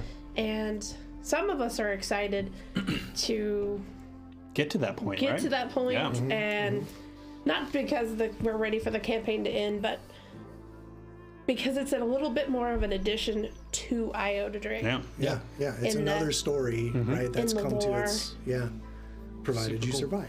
Correct. That's right. Correct. Provided you survive. Yeah, we could go on to the last battle and get our rear end Yeah, smashed. I think yeah. some of you will make it. Yeah, God. I agree. Not all of you will make it.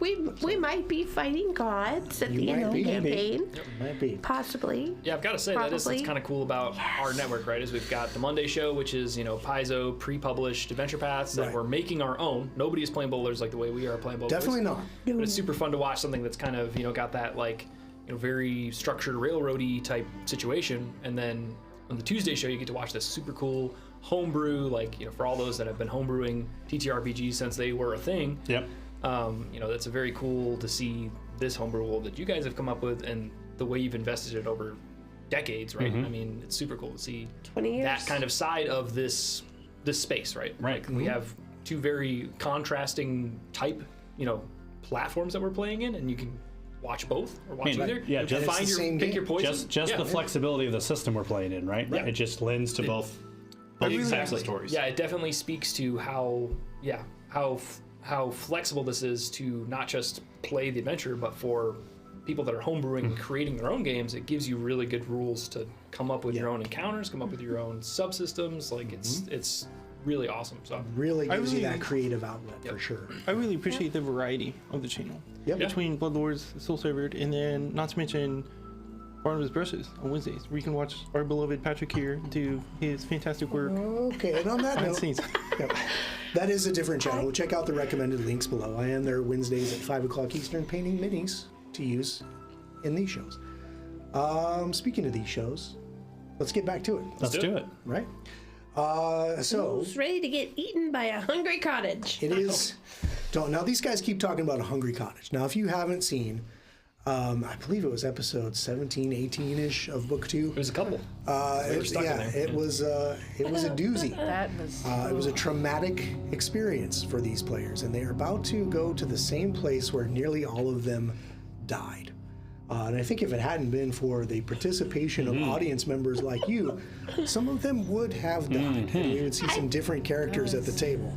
At least me I and got Alara out, would've and been then I completely was done I was going, I can't help. I don't know how to help. Yeah. Yeah, and just like standing there, just hoping someone's gonna just physically shove me out a window. Yeah, it's a bad day to be a ghost when you can't physically interact with the things you're Yeah. supposed to interact with to get out. You all had to get out of the throat first. It wasn't super fun. Yeah. Oh, and yeah, Mert, you were constantly down sliding. Oh my gosh. It was a bad Nightmares deal. about one. Grab Alara, walk up the thing, or grab Mert, walk up the throat. Yes, Wait. I was 100% at the not the mercy, but at the control of Alara's willingness to take me with her, potentially slow herself down because I was a dead weight. Yeah, so essentially this entire Undead weight. cottage, after they had slain Iron Tavia, the cottage sort of came to life and they found themselves inside a living creature. They were in the stomach of this entity and had to fight their way out of the stomach, which was burning with acid and horrible fumes, and work their way up through this strange esophageal tunnel into the main floor of the cottage, where they had to break out where the boards of the cottage, the roof and the floor were basically gnashing teeth. So this whole thing was a giant, almost like the space slug in a certain space adventure, fifth chapter of a space adventure where you escape from a space slug. What is this? What is that? That is Iron Tavia. Wow, it's been a while since we've seen that picture. Yeah. She was scary. That her and her little shadow minions that lived in yeah. the basement. That didn't do anything to us and ran away because they were. Yeah, interestingly enough, creatures who have void healing don't really take a lot of damage from creatures who do void damage. Yep. So thanks Weird. You're welcome for that. for neutering a cool encounter. But anyway, Real quick, I won't hold it against you by killing you in this encounter. Roll for initiative. Okay. before we get deep into it, if you're a ghost, how much do you weigh? I think you're weightless if you're a ghost. It's negligible. It's hyphen, we'll say. But now technically a medium or small creature, a medium creature is 6 bulk. Now one could argue, does a ghost really weigh 6 bulk? But I don't know that there's any rules for it. No, I think unless I'm that's mistaken. kind of GM discretion territory. But we still I have a carrying capacity.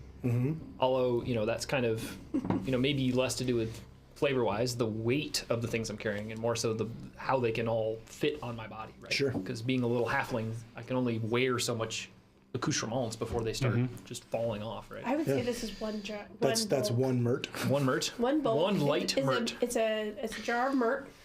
I would call that a L. I if agree. you would. Light I would bowl. think 10 of those would be a bulk. Oh, Yeah. I wouldn't call it a dash necessarily. No, I think so. Maybe the empty jar would be a dash, but the stuff in it makes it an L. Are you nerded out yet enough? Let's talk about what is your carrying capacity? What do you think your strength score is? Hit us up in chat My and build let us is all know. kinds of. my carrying capacity is not the same as my strength capacity That's true. because I'm a mom. Oh yeah, you get, We're you just get that pack mom mules. arm that Yep. you can just put whatever you want in this arm and just keep going. Yeah. It's true, right, Bess? Yeah. It's just that well- one side. It's just like you can hold like all of the bags. You also, yeah, you got the grocery arm, right, where you try to carry all the groceries in at one time. Mom thought or that was just medieval lazy dudes. longbowman. Yeah. I would We'll never say know. you see me show up here. Like I Right. Yeah. Yeah, all on one side, and the drink in the other hand.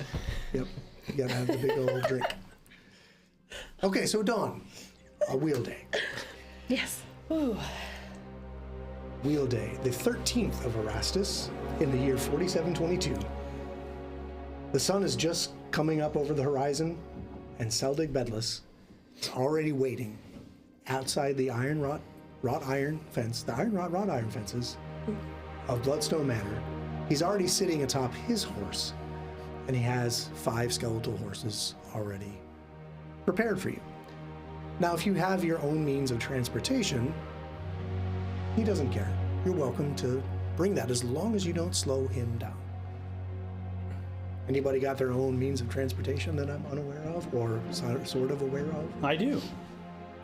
So- So we have 6 skeletal horses. I have Frederick. Right? What does his horses move at? They're standard Well, skeletal then he horses. won't slow you down. Yeah. Okay. You'll just have more Frederick flavor. Speaking of Frederick flavor, Yeah. Okay. Whoa, We can probably put him on cam and we'll just pop him there for now, just to. that's Just cool to have him. as heck. Yeah. There we go.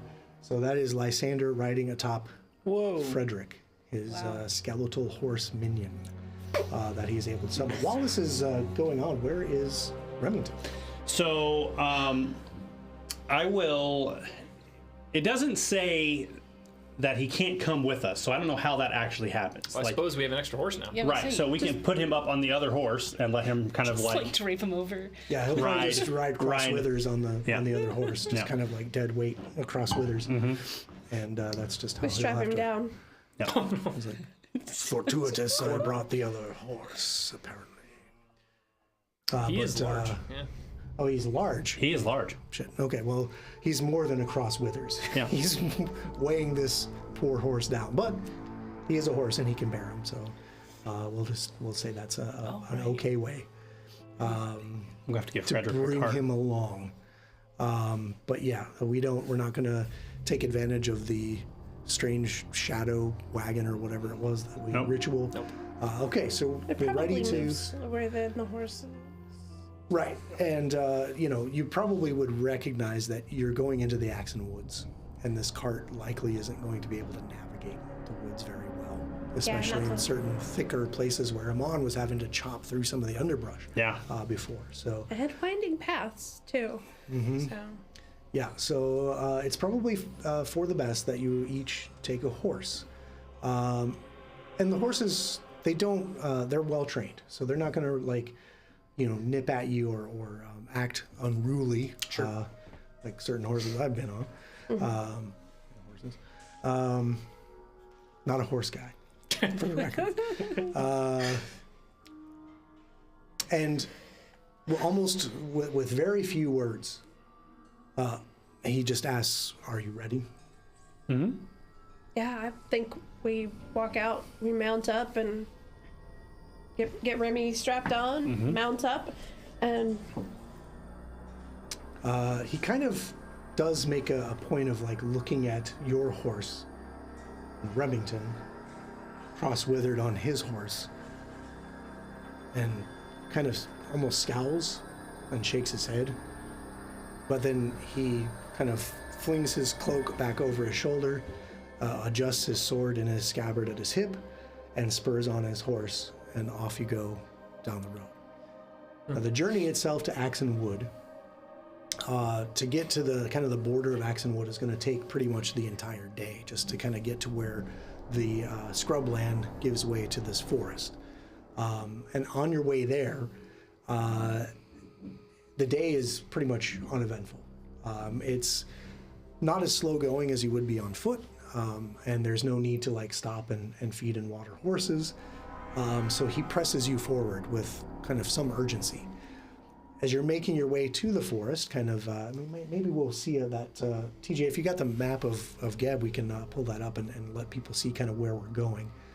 So we'll give him a second to find that. But as you're moving through the nation of Geb towards these woods, every now and then, like off in the distance, you might see like this roving pack of wild, feral zombies, or maybe even ghouls that will kind of like, they'll kind of stand up from whatever they're gnawing on out in the scrub and kind of watch. And some of them may start approaching, like maybe as if to attack and get some fresh flesh to chew on.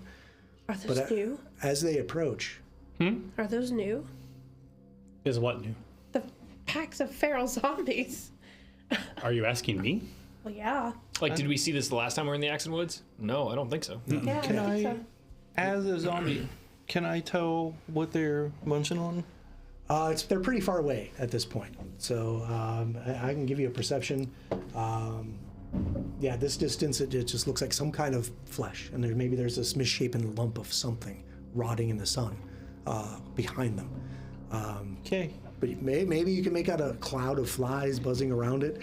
But as they approach, Seldig just kind of slowly turns his gaze toward them, and he's just kind of calmly on his horse staring at them, and then just looks away, and they stop dead in their tracks and almost like think better of it and scurry back to whatever misshapen mound of meat that they were already dealing with, and have reconsidered their life choices.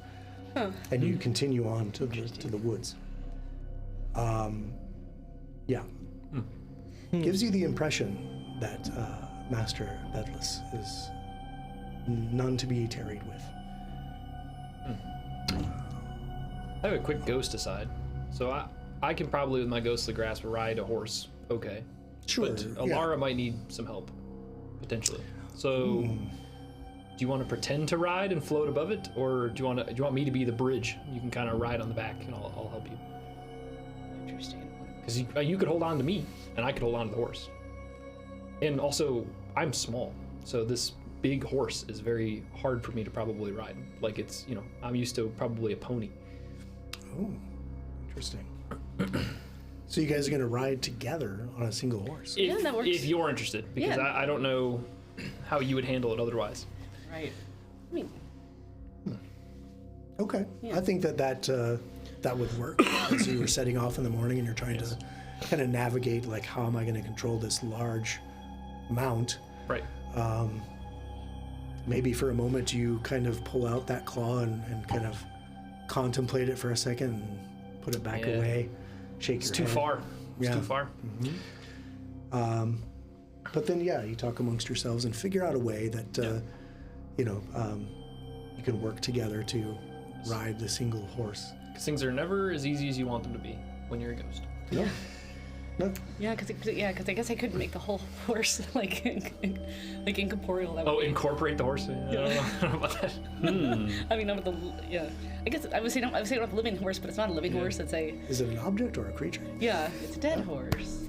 Undead. It is, in fact, a dead horse, but it is animated with the power of the void. So, it is a creature. In some settings, a corpse is an item. Okay. True. Not again.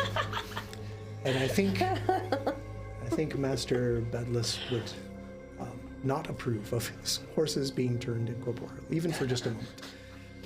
But you figure that out, and I appreciate you kind of playing that out, because that is something that We have to we have figure to out. consider. Yeah. Yeah, for sure. So as the day wears on, you can start to see the forest now rising up on the horizon. and the clouds have kind of parted even further. It's still muggy out. There are insects buzzing about. It's a dreary. I don't want to say dreary. It's a horrible, sticky summer evening for those of you who can still feel these things. Yeah, there are like every now and then you like the bugs that you can hear them like in your ear, just annoying. But you get to a point where you're ready to set camp on the edge of the woods, and you find an area where you know that maybe the trees are large enough to kind of provide some shelter, but you still have a view of the plains behind you, but you can watch maybe the game trails ahead of you in the woods, and you set up camp. Bedless is pretty much wordless. Like, he is obviously in command here. He doesn't feel the need to talk to you. He just basically orders, set up camp, we'll take our meal, we'll need to get rest. As soon as we hop down to make camp, I will reanimate Remy. Sure. And let Frederick just kind of clop off into like the surroundings. Go Just kind of graze or something. mindlessly like stumbles ahead. Okay. Yeah, I would take first watch and basically go about setting up a perimeter. Just check out the surrounding area, make sure nothing is lying in wait or anything like that. And then once we have a perimeter set, then we can start scouting. And I will pull out that claw out of my pouch and focus on it, and call forth a skeletal Deinonychus that I will mount. And you'll see me kind of, tromping around on top of it. And it's much more suited for someone of my size. Sure. Tromping around through the undergrowth, kind of scouting around. And every now and again, you'll see that skeletal, Dromaeosaur head pop up and kind of like waver back and forth as it's like scenting the area to make sure it's clear. Cool, yeah. Very cool. Can we see that model? Ooh. Yeah, sure. We actually... Now, I can't put Mert on it, but yeah, there's the skeletal... That's so cool. Neat. It's so good, dude. Mm-hmm. Yeah. It's amazing. So TJ did put up that map of Geb there, so we can see kind of on the far edge there, on the left side, the western side. Excuse me. You can see the city of Grey Dirge, and you've made your way southeast about a day or so travel to the edge of the Axon Woods. You already know where you're heading. You already know kind of vaguely how to get there. Yeah, and we already know what we've ran across in these woods. Previously. Interestingly enough, excuse me, nothing has bothered you this whole, there's been some attempts to kind of come up and, maybe take a look and consider, but there's been no threat to you. And even here at night in the woods, every now and then you might see, if you're watching or you're sitting around, whatever fire you build, maybe some eyes come up through the underbrush and kind of watch the camp and then back. But nothing seems to bother you at all. Camp is set up expertly. Great. Even that tent. Yeah. All right. That's awesome. Expertly or trainedly? The power of role-playing Trainedly games. with a nat 20. Oh, okay.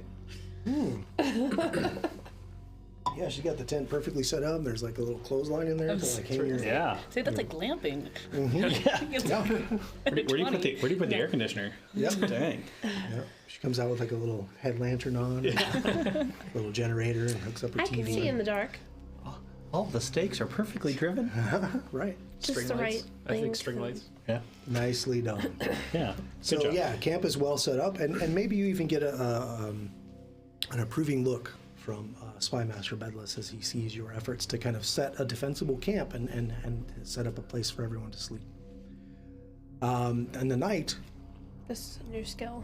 as I assume that maybe you'll post some watches. He may even like order you two first, you two second, I'll take third. He's very much in control of the situation. And then the morning arrives, and there's been no incident all night. Maybe again, like some eyes approaching. You might hear the distant kind of call of an owl in the wood far off. Now, are these eyes similar to the wolves that we encountered? No. Oh. No, Okay. you don't quite recognize these particular eyeballs in the dark, but Yeah, because we had those, and we had what, the Fae and the Brown. Well, they weren't brownies. The brownies. The brownies. Brownies, there damn were a it. troop of brownies that Yeah, tried, so I to, can't remember what we encountered Brownies with before. red caps. tried to sell you Right. pastries in the woods. Yep. All you were trying to do was go to Lowe's and buy a shovel, and there they are. Yep. Just And those harassing you. trees, the trees that attacked us. Yes, Okay. there was all kinds of horrible things in things. this Yeah, dark because I was wood. like, what do we need to be watching out for? Yeah, you remember there were those brownie trees that came to fays. life, Yep. strange fae with red hats. Yep. That didn't sickle- mean nothing so far. Of course, we're just on the Yeah. edge. It's so. almost as if Yeah. you would want to call them red caps or something along No. those lines. Yeah, I but just they're can't put my brownies. finger on it. Yeah. But they were in fact brownies. Sure. Like you would think they would have brown caps if they were brownies, but they had red caps. Must be a It was common really misnomer. weird. Yeah. Yeah, maybe it was trick of the light or That's something. because of their brown pants. This is the brown pants, which they certainly needed that day because they met their demise. There they are. Oh, look! Yeah, here's the brownies. With those steel shoes. See, they're wearing brown. Yeah, yeah. That certainly helped. But there they are. Interesting.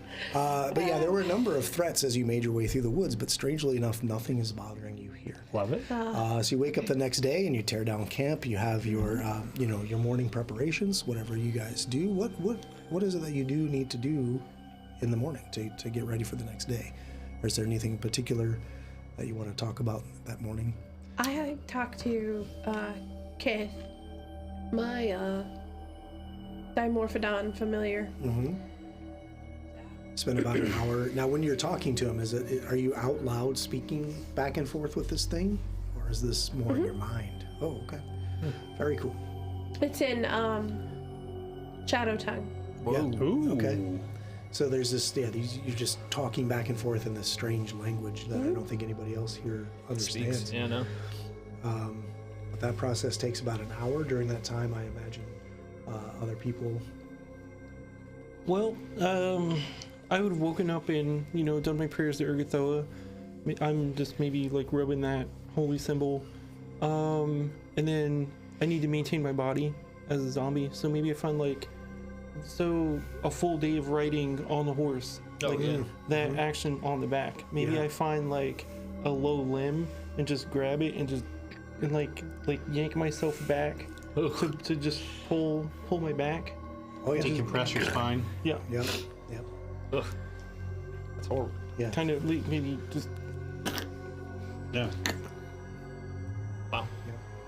Yeah. No, I would just take a little bit of time to prepare my notes for the day. Maybe write down today's date and kind of start filling out a few fields for important things that we're gonna potentially encounter and get my journal entries ready, and then probably spend the rest of my time with my weapons. Sure. Kind of pick out like you said like a sapling and kind of practice a few maneuvers. Hooking my gaff to it and then swinging my Caesar across it or things like that. Yeah. What about Alara? Is there something different going on with Alara over there? Nothing too much for this morning. She's staying within earshot of the group, just finding some space to herself because it's a lot riding with Mert all day, and she wants just some space to herself to kind of focus in on her own and some light humming and just kind of like internal. I wouldn't say internal reflection, but just being away from other people for a bit. Okay. Lysander, anything new that's happening? over there? Nothing necessarily new, but I think Lysander and Alara take different watches, and Lysander doesn't have dark vision or any of those kind of things. So I think he relies heavily on Remington to kind of keep the area kind of safe, because Remington in fact does have dark vision. And I think when Lysander laid down to rest, I think he was just instinctively just kind of laying down wherever Remington was.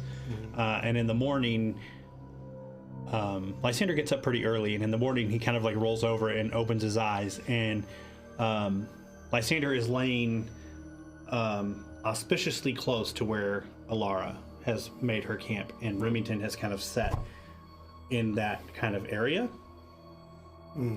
And Lysander has kind of have no idea that that's where he was, and so he kind of looks over and like scurries up and just kind of like gives Remington this like, what the hell are you doing? And he just kind of like grabs his stuff and starts like rolling up his bedroll and throws his stuff away. Okay. Well, I'm sorry I asked. You should be. Don't like that. Wow. no, and was I still asleep at that point, so I didn't notice? Yeah, so Okay. you may catch him like as you're waking up, I'm walking away, Gotcha. kind of a thing, but yeah. Okay. Sounds like a perception versus stealth situation. Oh, he's not trying to be stealthy. He is getting the F out of Dodge. Yeah, maybe you wake up at the sound of him rolling up Yeah, his Yeah. yeah. bedroll next to you. He may not even be rolling it. He may just be grabbing that bitch and dragging it across camp. Like, Yeah. Oh my. yeah. That's Okay. Yeah. Sure. All right. Thanks for tuning in, everyone. I was like, then I pull out the doll I brought with me. No. Yeah. Here we go. Welcome to the No, creepy no. show. Doll. Whew. So Seldeg Bedless, and I think we might have a picture of him too. Oh, This I've been wanting to see this guy. he is already like tending to his horse. He is already like, there's no like putting on the armor. Yeah. He is a part of his armor, or his armor is a part of him. He is nope. That doesn't look like a guy in armor. Seldeg Bedless. Seldeg is the guy. Whoa. Is that the one that you told him not to open? Nope, I'm not going to give away any behind the scenes Not give me secrets. Oh, Poopy. okay. It's all right. We'll see him next time. Yeah, we'll see him soon, I'm sure. Yeah, well, he'll be around for sure. I was quite certain that if I didn't email that to you, my apologies. Blame We'll it see on him shortly. daylight savings time. But No, here he is. He went to the wrong place. yeah, that's what Oh. the spy master of Geb. usually would be. Interesting. Yeah, He's a so- bulky boy. Yeah, he I he's didn't like expect this that. rotting flesh that is kind of, in this full plate regalia. That's wicked. And the armor is just kind of like digging into his flesh anywhere it's like, you can see like open skin. Yeah, he's That's cool. Jeez. That longsword Yeah. is foreboding. Right? He is, All those wicked edges to it. Yeah, he's a very morose person. I can't see his face, but I'm sure it's not friendly. Very scowly. Yeah. Stoic. Yes, stoic is a perfect word for it. He is resigned to his fate. That's interesting. As much as he loathes it. But he is already prepared and ready to ride.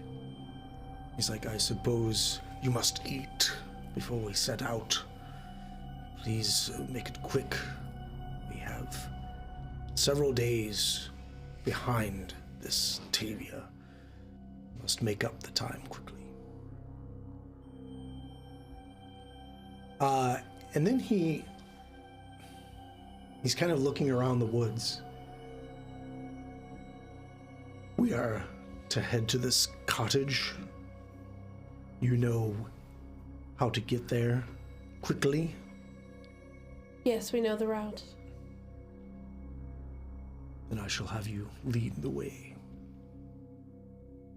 Who is gonna lead the way to the cottage?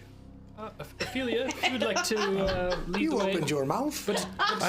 Don't worry, I'll They all look at me because they're like, I can finally set up the damn That's stand. right, that- So they're like, that shit right there. Navigate the woods. I'm happy to lead, but like, so if I wanted to defend on horseback, like, is that something I can do? Sure, yeah. We'll Okay. still be in like kind of the regular exploration Okay. mode. So if you want to like scout, or if Yeah, I you can want scout. to, in seek or investigate, or those kinds of activities that you would do during exploration mode. So we have someone who's kind of a scout. So maybe you're riding ahead with as you said, you will be riding ahead with Ophelia. Yep. Ophelia, you'll kind of will rely on your survival to kind of maybe guide the way. Yeah. And do then that. you're defending Lysander. Do you have any particular exploration thing? I think I'm just going to be seeking or investigating, just general, just keeping watch, kind of just keeping an eye on the things that are around. But I am also, if everyone is kind of purposely like kind of leading the way, Lysander will kind of lend in the back, just so there's a set of eyes back behind us. That way we're not just like wide, in a big line tromping through the forest. Almost as if you're watching if we're being followed. Right. Oof. Interesting. Okay. I like it. Yeah, and Alora is going to be. I don't know like if it's scout or which term it actually is, but she's going to be looking around as well. But she's going to be mainly focused on looking for like less creatures, but just anything interesting. Like if there's, if there's something by the road that shouldn't be there. Sure. Okay. I would call that investigate. Investigate. There you go. Okay. Sure. Yeah. I was like, I knew there was like the right term. Any nasty pine trees with creepy oozes. Yeah, looking for coming out of something them. out of place. Yeah. Right. Yeah, that branch that's going to swing over and clobber me off the horse. Blam! Yeah, like movement in general, Yeah. right? Like any kind of For sure. concerning movement in the underbrush. Yeah, so, sure. Yeah, so we have defend. Other things that you can do while you're in exploration mode is you can kind of like continuously cast a spell, like maintain the casting of a spell. You can investigate, like we said, scout, search is another thing that we can do. So we kind of have Lysander kind of searching the back, and we'll have you investigating, looking for kind of the odd things that are out of place in such a location. I'm also going to be looking for like traps, There you go. like in the woods, thinking like Tripwires. well, yeah, because we know that the brownies were looking for Yep. Those heads. rascals. And set Then, like, a head trap. trackers. Yes. Would Okay. be a good way to catch travelers along the way. All right, so why don't you go ahead and give me a survival roll just to kind of set the tone of you finding your way through these woods, through Oh yes, let's. to navigate to the cottage based on your awareness. Shared luck. If it's a skill check, shared luck. If it's a bad roll. Well, I rolled a 5. Okay, So it's shared an luck. 18 on my survival. I will shared lucky, and you can reroll. If I'll you take choose that to off. do so. 18's not bad. It's kind of middling though for. It's middling. Is it good First- enough? For setting Probably up a nat 20 camp, I don't think it's very good. So maybe we come to a crossroad where the trail, there's the main trail and then a trail that starts to look a little more unkempt. Maybe you start to lean off to the one way and kind of reach out and be say wait, like let's think about which way we go. If we take the wrong way, it'll slow us down. How about a 31? Oh, how about a 31? That's 'Cause I really rolled an good. 18 on the die. Wow. There we go. Shared Very luck. nice. Great teamwork. I love to it. be a Bumped it by nice- 13. And she says, right, it's that split tree that had that funky owl that lived in it. I remember this now. Yeah. I certainly don't remember that, but Seldig will be unhappy if we create delays. For sure. Yes, indeed. And for Oh, we wouldn't want that. successfully navigating through the woods, I'm going to give you the 830 skull bone there, Ophelia. Oh. Thank you. Yeah, hold on to that because. Here we go. We might die. Okay. I'm So you optimistic. managed to like eventually find the trail. Now, as you're kind of walking along, maybe your mind's more focused on looking for landmarks. You don't really notice anything that would be like a trap, like anything that's like an obvious tripwire, or maybe like a pit that's been laid over with like a rope net and some leaf camouflage, or like any kind of saplings that have been strung to a tree to like wick out like no Ewok bullshit going on, stuff like that. So I do want to note that I have a crossbow across my lap. Okay. Oh. okay, is that Loaded. crossbow loaded? Yes. Okay, that's good to know. The important part. All right, We are let's go ahead and give a misfire roll on the crossbow. Shoot yourself in the leg. Boing. the closer we get, the further we get into Axon Woods, and having been here, prepared to Fight, start you some say. shit. Okay. I'll allow it. So, you through some navigation and some consultation with Mert, and you make your way through the woods. And as the afternoon sun has now kind of reached its zenith and it's kind of like heading towards the horizon for, you can tell it's getting to be late in the afternoon. You arrive to a familiar clearing. The cottage ahead is different. Something about it is strange. A shadowy approximation of Iron Tavia's cottage stands at the edge of a gray meadow that's full of dead flowers. Oh. Thick brambles and twisting ivy crowd the overgrown yard, snaking up the sides of the cottage, partially covering the windows on the lower floor. The front window itself is shattered, the shards of glass glinting like a broken tooth. The shadows cast by the cottage have grown long and unnatural, and a deep murk seems to diffuse from the front door. And as you're staring at this, you notice almost right away that all these vines that are kind of like climbing up the front of the, and then remember, this person, Tavia, had an entourage of fetchling staff that maintained the lawn. They were maintaining the outhouse when you arrived. They were cooks. They were making chicken salad sandwiches. You name it. They kept the place nice. Yes, they did. And that is gone. Disappeared. This place is completely different, and it feels off. Like I said, it's early afternoon. You know that the sun is like starting to head west, but the shadows here are longer than they need to be. Do we still feel that connection, or do I need to get across the? You probably need to be like in the zone, right, in the area to feel that. But you can certainly sense it as you're looking. Like there's this strange kind of miasma, kind of like roiling out of the behind the door jamb, right, through the seam of the door and jamb. And as you're watching, you notice yourself, Ophelia, as you're the first one to kind of arrive to this clearing, that there are tendrils of shadow like weaving through the plant life, climbing up the building, almost like alive with these umbral tendrils that are just feeling their way through the plants and then receding and then feeling their way back up. This is definitely something much closer to the shadow plane than previously. And it's like, well, she's not here. Time to go. Seldig rides up next to you, and he kind of stares at this cottage. It's closer to the shadow plane than it was before. This is definitely your purview. Are we planning on going in here? Yes, you are. As a matter of fact, I need you to check that out. I have some fake contacts in the surrounding area that I'm going to consult with. I'll be back in a day or two. What? I leave the cottage to you. So, And he turns his horse away and he just starts, like, ignores all your pleas of like, but wait, and just marches, canters into the woods. And I leaves. Should have seen this coming. spend the next 10 minutes rousing Remington. yeah.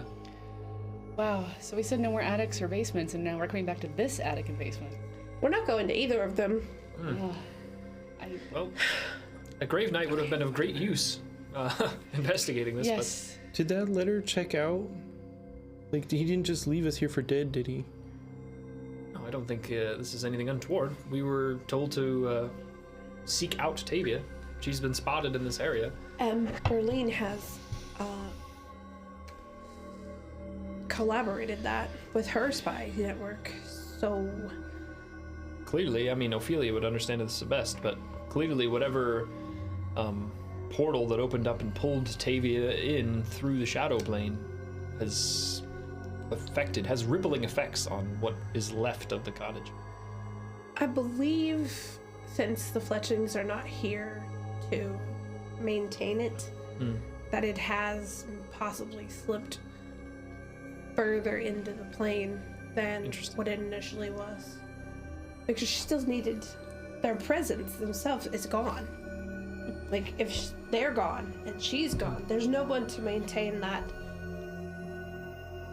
attachment to the material. Sure. Okay. Is the statue still here? Oh. It's interesting you point that out. So as you're all riding into the clearing, Can I ask about that? the growth of all the bramble and plants has grown to a height where it obscures the low stone fence that surrounded the cottage. However, you do just make out, laying in a nest of this brambles, the shattered remains of this halfling statue that's toppled to its side, its sad face still staring down the path. All right. Right. Let's clear a path and try to tie up the horses. Finish pulling Remy back to his existence and I'm gonna start making my way toward the house. Okay. Yeah, Are pretty you much. leaving the horses outside the fence, or how are you approaching? I think I'll do the same. Try to Outside the fence. gable them up somehow to a thicker piece of vine or something. Tie them all to Frederick, and I'll just tell him to stay. Yeah, you go. it'd be easy That's a enough good idea. to hobble. They are trained, so if you just hobble them to the stone fence or to some brambles or Yeah. even a tree at the edge Yeah. of the clearing, should be fine. Yeah, we're leaving them outside of We're leaving them outside of the fuckery. Okay, so okay. Let me just Outside of the blast What we radius. think. Let me just look at Correct. the Page There was a 10 lot of says the fuckery fuckery coming. extends to all of. all of Geb. wood. Here we go. All right. Yes, it is a nation Okay. of fuckery Yeah. after all. Okay, so as you're kind of making this approach and you're looking at these vines, these shadowy tendrils, Ophelia, with your closeness to this sort of thing, you know that these vines are actually associated with an actual predator that lives on the shadow plane. That something here in the shadow plane is kind of bleeding out into the material plane and like feeling it out. Something called a predator. You've deemed a predator. Yeah, You know there's it's like a predatory plant creature from the shadow plane. So Oh, dear. this is part of a shadow plane predator. So Just so you're aware. does it live in the brambles, or is it just it's an indicator It is. this is where it's made its Oh, home? it is? It's a plant. So with your knowledge of occultism, what you're really getting, Ophelia, is that the creature itself is probably still in the shadow plane, but it's feeling out its way into the out. material plane. Like, this is new. What's in here? What can I eat in here? So, Yeah. Oh, I hate that. so is it watching for us or anybody? You probably don't think that it can see with these things. Probably can't see. But if we disturbed it, it would probably know. Yeah, I was A little already kind of too readying much. my sword to start hacking my way through, and maybe with your word of warning, I suppose we should probably try to avoid the tendrils if at all possible. Good luck. Sorry, they're everywhere.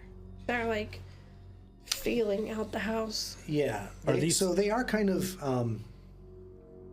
not in the yard necessarily, but the vines that are growing up the side of the house and kind of breaking into the house, they're kind of feeling up along that. So the yard itself, you don't notice any of it in the yard yet, Gotcha. Yet. but it is feeling the house. It's What was that house spirit's name? Smyrtlebin. Yeah, Smyrtlebin. Good old Smyrtlebin, the Domovoy. I wonder where he's at. This was supposed to be his house once Tavia left. I Well, hope he's all right. I'll holler out for him. yeah, I figured we'd approach the stairs and holler out for Smyrtlebin. okay. So you kind of walk through the, maybe you hack your way through the underbrush, close enough to the house where you can call out. Yes. And you call out for Smyrtlebin, and there's no answer.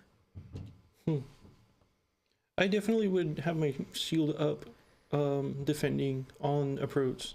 Sure. Yep. Same deal with the scout head. But yeah, looking for Smyrtlebin and wondering, I hope something didn't happen to him. Yeah. Hope he's all right. This plant of the shadow plane, or whatever this is it? What is it not like? What is it not like? Yeah, like if if Mert lights a torch, is that gonna upset it and it's gonna like rip the house apart, that's or interesting. is it gonna? What's gonna disturb it? Yeah, like or what's hurt it? Yeah, what's gonna piss it off to where it's gonna want to rip my face off? So yeah, with your knowledge of occultism, these are like almost like roots or like vines that are just kind of feeling their way out, like, and anything that you like fire or even coming in contact with something too cold. A number of things may make it either attack Agitated. or want to defend itself or retreat. It's really hard to tell. But Well, the common things would be fire, and that's just for anybody. Sure. Probably some cold. It is kind of a plant, but I mean, it's got to be a specific kind of cold because shadows are cold. Sure. And But we probably can't get in without what it dealing with this first, right? I mean, we can't just open the door and slip in a window where these tendrils aren't. Yeah. it may be deeper. Yeah, it may be rooted in the basement of this building. Or It's on the shadow plane. It's just the animal is on the shadow plane. Sure, but I'm imagining kind that of this in is kind of between. like everything's kind of reaching up through this house. So if we go into the house and down into the basement, we're kind of You mean? closer into its maw, maybe? I don't know. So what you mean is the tendrils may have found a way through the shunt hole. Sure. That's a strange worm Thing. Mouse trap. Mouse. Would you take a perception to just see, is there any window, door, etc. that isn't totally wrapped up in these tendrils? Like, is there a way we can get in without agitating them? So the front door is not wrapped in tendrils.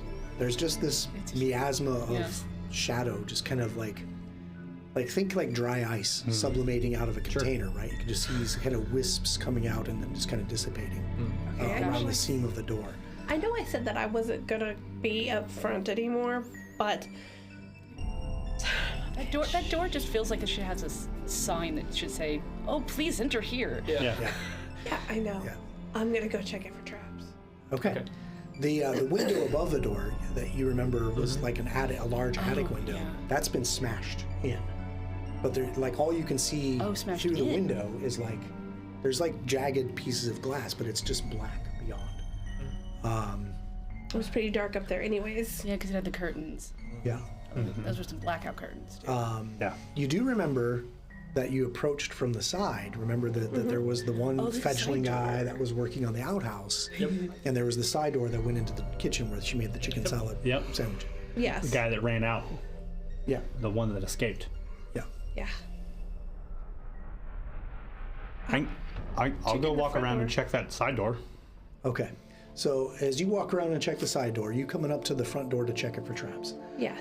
You get up there and, aside from this mist of black shadow kind of creeping out of it, it doesn't appear trapped at all. In fact, it doesn't even appear locked. Super.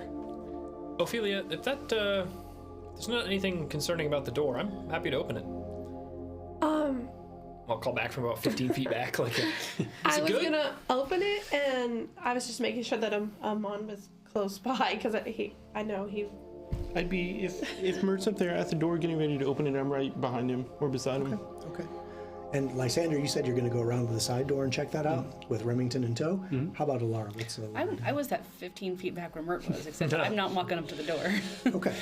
Why don't we check out a map? Let's do it. Oh my I'm god. so excited. Excited to get some rolls on the table. Whoa! And I don't see. Okay, now obviously there's going to be some fog of war here. Sure. We have. Sure. Oh, we've been here before. Yeah, you know kind of the general layout of the place, right? So. Yes, because I've had let's nightmares just about move this one. on. It's like, I So we remember. got Ophelia checking out the door.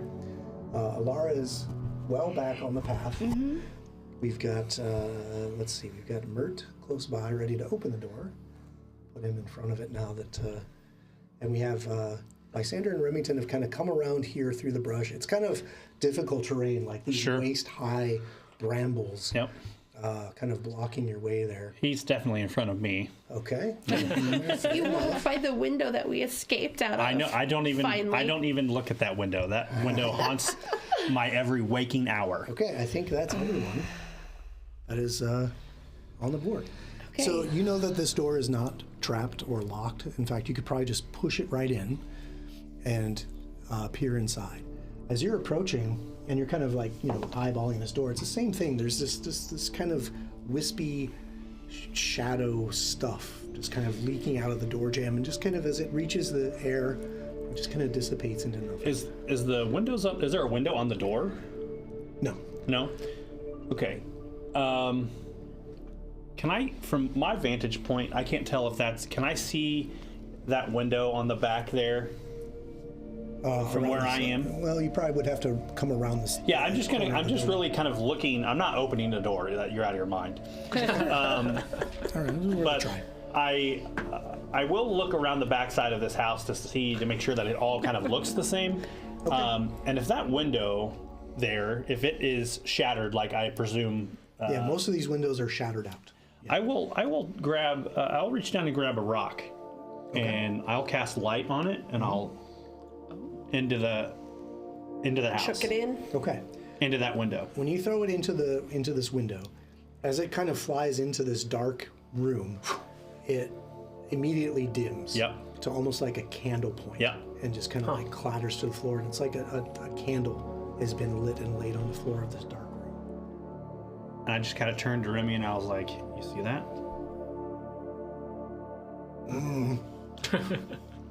and he is much more intelligent than he was than previously. And Yes, of course I see it. Yes, Matt. No, he just kind of almost knowingly kind of nods, like he understands and he knows. Yeah.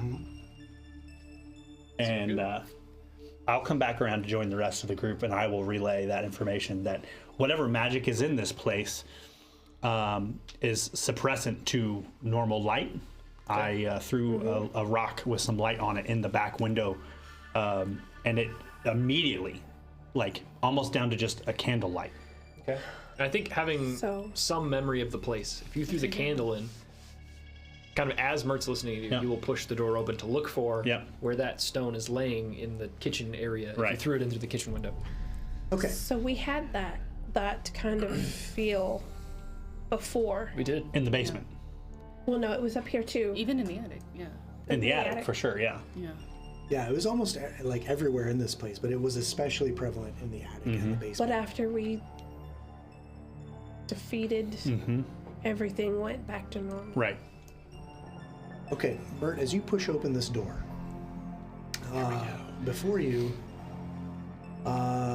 is what you kind of vaguely remember as the living room. There used to be a couch here, maybe a chair. There was definitely a fireplace in the I stay corner. away from that. Yep. However, Yeah, I remember like the couch and the things that were destroyed when the whole thing was getting gnashed. It was like terrifying. Sure. Now a thick layer of dust covers the living room like gray snow. A canopy of cobwebs hangs from the rafters. Strange footprints are visible here and there on the floor. Most of the furniture has been removed from the room or lie broken into kindling to sit in front of the fireplace, which now stands cold. There is an ebony writing desk, conspicuously absent of any implements on the surface, standing in one corner of the room. Interesting. Yeah. So it's not really on the map. But, Sure. we'll just, let's see. What dice will I not be rolling for damage for you guys? No, no, no. D12. Thank you you. will not be rolling a D12 That was what for my damage. brain. All right. Well, but we'll just say that the writing desk is kind of back here in this corner, Got it. Interesting. and that's what you see right now. Well, It is dimly lit in here, and you can just make out the pinpoint of light coming from the kitchen kind of beyond, like where he threw it in this window here. Maybe it's kind of in this area. Yeah. Is there dust on the writing desk? No. Ooh. Interesting. Are there footprints going to the writing desk or from the writing desk? No, you have to go in there and I'll go in. do a check. I ain't afraid. I'll step in. we're gonna have to anyways. Yeah. I'll so step in. Here we go. We're gonna Here we move go. cohesively. Okay, so Go you in, like- step up to the desk. I'll follow I'm him. going like 10 feet. You're just going in 10 feet? That's right there. 15. I'll go to the top of the steps and start peering down into the darkness to see how far I can Okay, go. interestingly enough, you don't see these steps. Oh, right, because when There's the curse just was a- lifted, there's it just was a like, wall. oh, Now you know yeah. that there are steps there.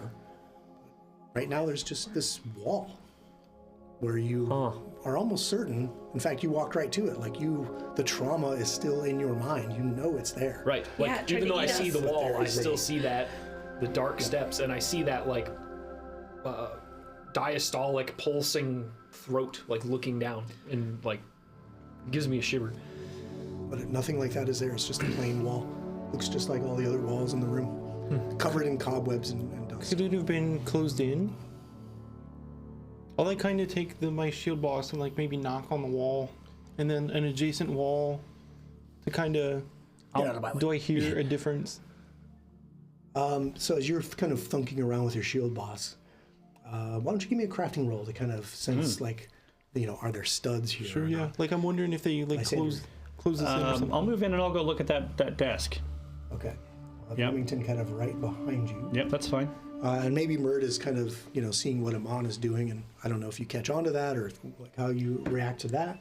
I think, I would kind of still be like caught in that vision, that like traumatic moment, kind of not even pay attention. Like when you kind of sidle up beside me, I just kind of, with a blank face, just kind of step sideways. You're still kind of caught in that memory. Yeah, I think as Lysander's also walking in this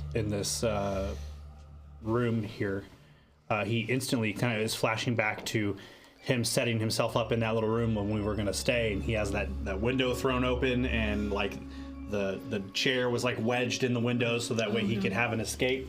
And like at that moment, I kind of almost like reverberates back at it. He's kind of like walking through this place like, I don't like this at all. Yeah, as you're walking through, you look towards that window. That window is smashed out. Yeah, smashed out. The fireplace where you almost met your demise just stands cold. It's cleanly, like all the ash has been swept out. There is kind of one of those like kindling, I don't want to call it a basket, but like one of those kind of, like it's just metal that's kind of a saddle that's got like a stack of kindling in it and some fireplace tools next to it, but it's all clean and like unused. Interesting. Yeah, I'm gonna kind of check out this desk. Okay, what is Ophelia doing? Everybody's kind of grouped up right there. I'm going to go to the left and like search around the room. Just kind of along the wall, maybe? Yeah. Like over here. And how about Alara? Let's see. I will. Taking off on one of the horses. See ya. Yeah. Bye. Yeah, I would have looked back at Alara and went. She's just standing before at the we door. go. Like, So I'll stand. I'll stand like at the door. Yep. the smartest of us all. Standing in the door. Okay, so those of you who have come up to the desk, you're still kind of thunking around. What was that crafting check? 30. Okay. You definitely get the sense that there is like a hollowness behind this wall where you kind of nudged Mert out of the way to kind of like, I know something is here, but it's closed off. It's walled off. Would I be able to notice fresh paint strokes or like maybe sloppy plaster or like on the seams? No, it looks perfectly contiguous with the rest of the wall. And as far as paint, it looks decrepit just like the rest of the room. The only thing that looks like it's in good repair is the fireplace and this desk. So, Lysander, as you approach this desk, the only thing that sits on it is a kitchen knife with some blood on the edge of the knife. Oh no. And just a pattern of dried blood drops just kind of spattered on the top of the desk. As you're kind of coming around to look at the other side of the desk, there's no chair at it, but there is a drawer on the opposite side of the desk. So if you kind of come around this side of the desk here. By the way, I don't know if we need said, but at this point, my weapon's drawn. Oh, say. Okay, good to know. I will slide the drawer open. It does not open. Ophelia, there's a drawer in this desk. Actually, before I say anything to Ophelia, I kind of like tug on it. It doesn't open.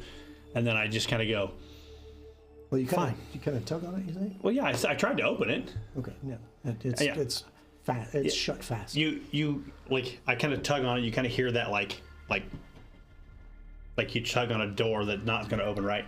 And Lysander goes, rattle. he goes, fine.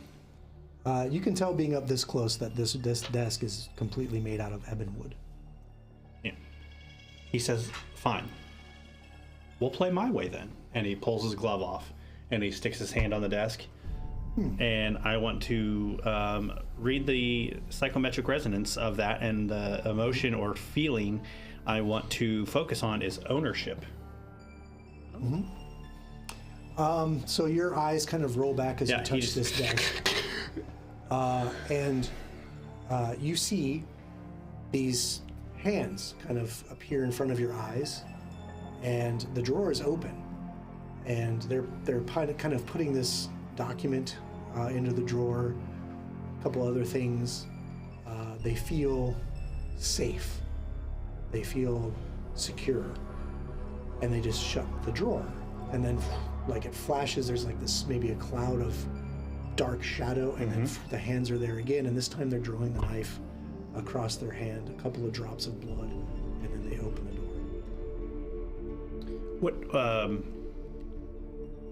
in the vision, do the hands look masculine or feminine hands? Can I tell that? No. Okay. They are. Are they well I maintained? will say that they are. Good question. Yes, they're clean. The nails are neatly trimmed. Okay. There's maybe a couple rings on the fingers. Yep. They look wealthy, like not workers' hands. Okay. Yeah, that's what I. Yeah. They okay. don't have long iron claws at the end of them. No, they're well-trimmed nails. The skin just has like a slight bluish tint to it. Okay. So I.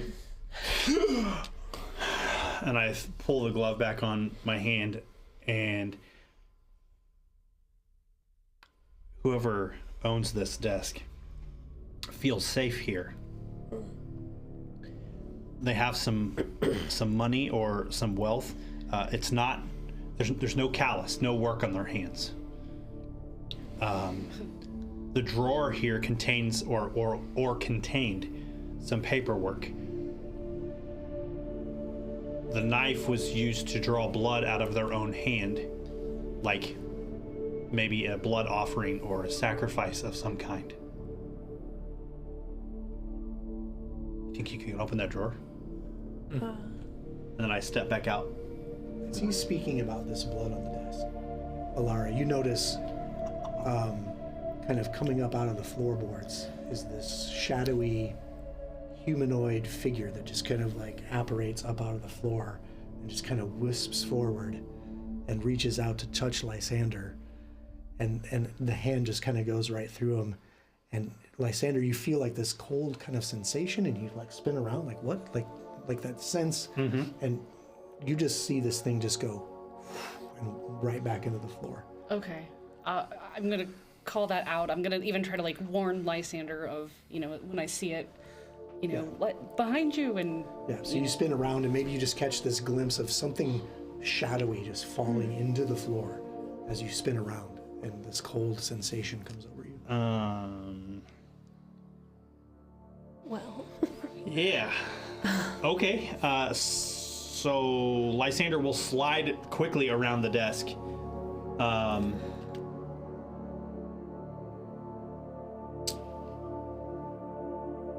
And I will cast Bless.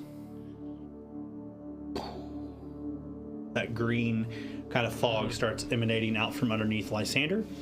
And that lasts for how long? 1 minute. Okay. Let's keep track of.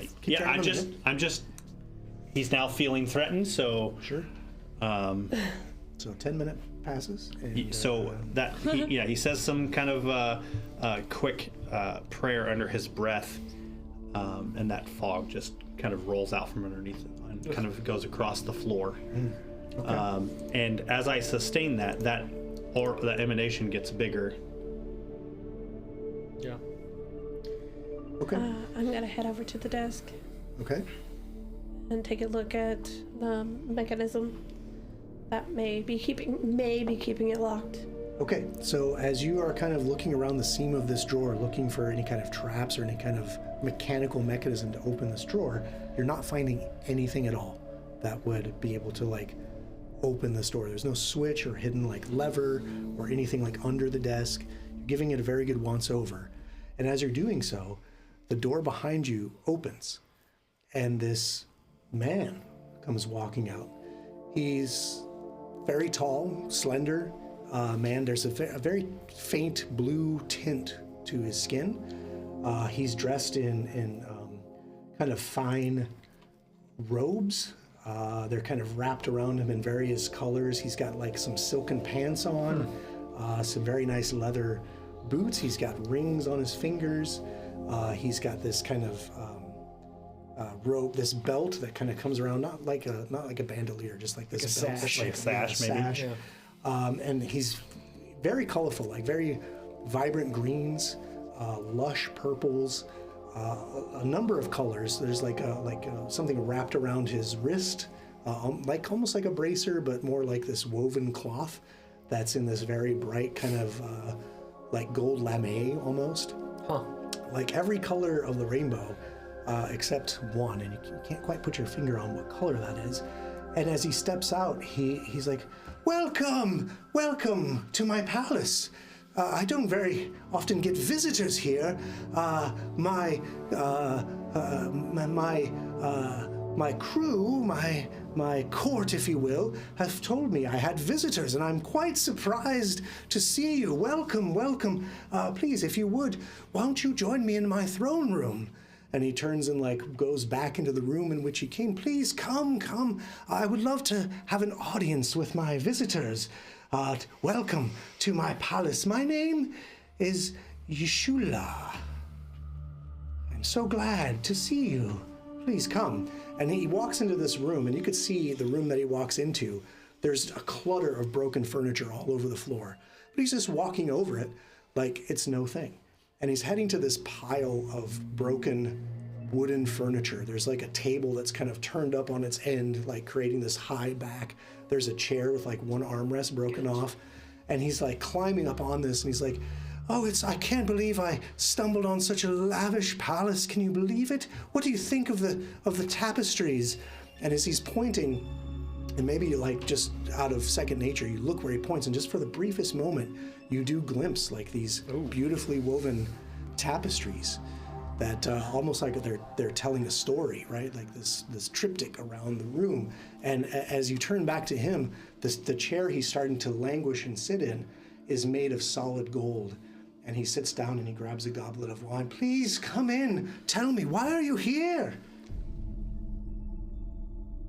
But when you actually look closely, he's just sitting on broken wooden junk.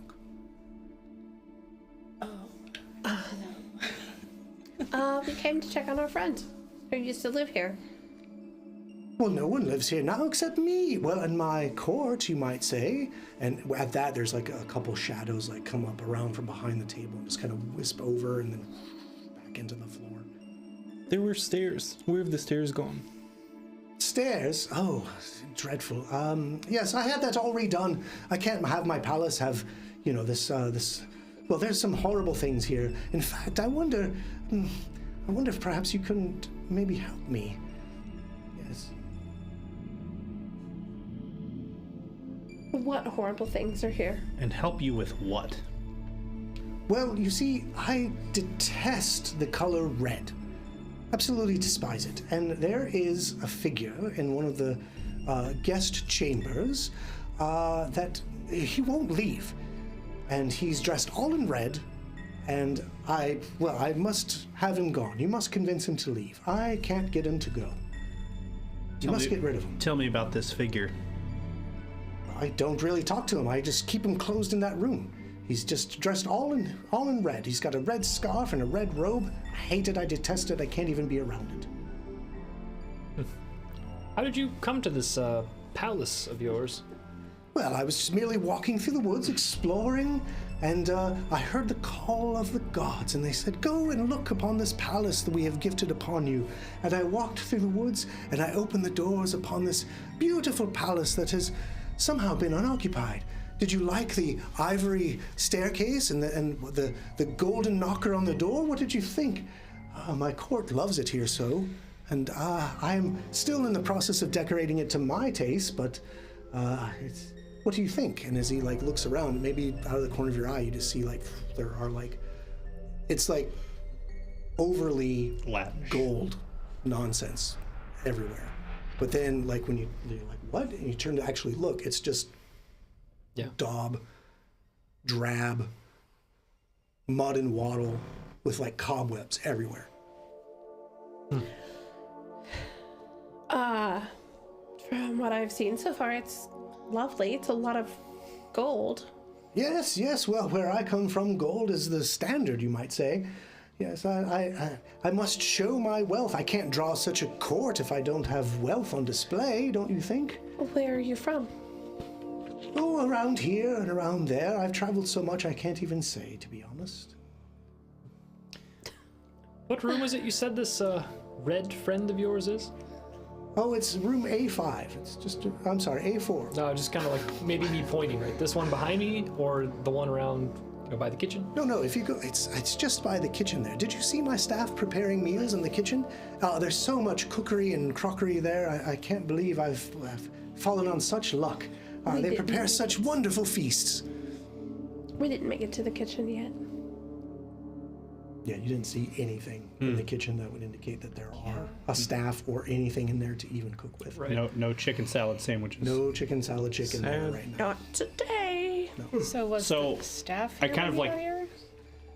I kind of like point through, like in the room that we're in. I point like through the wall where the room would be adjacent to the kitchen. You're talking like he's right here, like through here. Yes, just next door in the guest chambers. I've tried to ask him to leave through the door, and he just won't. And every time I've peeked in there, it's sickening. I cannot stomach or handle even the sight of red. It just makes me ill. Does he speak back to you at all? He just stares at me, won't leave. I'll go check on this guest of yours. One moment. And I'll go to open the door. Okay. Mm-hmm. When you open the door on this next chamber, which is technically right over here, this is obviously was like a bedroom. If you remember from before, the fetchlings probably had their dormers here. There is broken furniture all over the floor. There is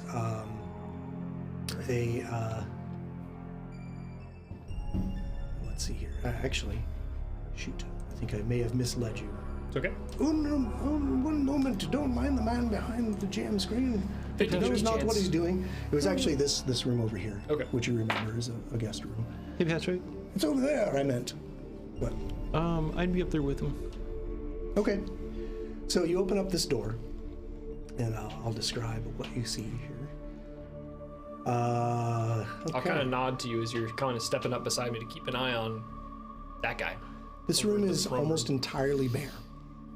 Candle stubs surround a deep hole about 2 feet across.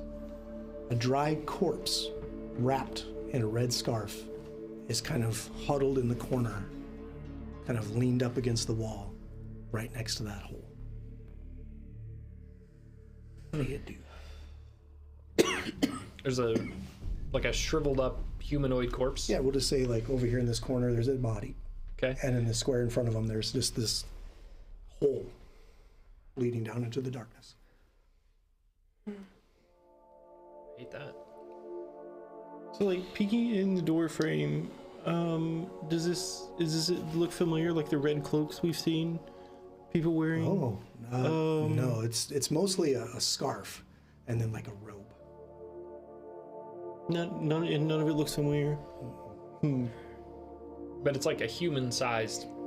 Yeah, it's hard corpse. to tell because it's just a shriveled husk of a corpse. Right. But it's wrapped in this red scarf and robe. Ooh, I can send Remy in to grab it. I will step up and look down the hole next to it. I don't necessarily want to disturb it just yet. But Okay. I'm curious what the heck this hole is, and does it lead to the cellar or the basement? In my brain, I'm kind of thinking where the stairs is and where this hole is. It doesn't match up. Doesn't make sense to me. It doesn't. So as you go up to this hole and you start looking down it, you realize that it kind of spirals from side to side, just like winds its way down, almost like a corkscrew, like a gopher hole or something very weird.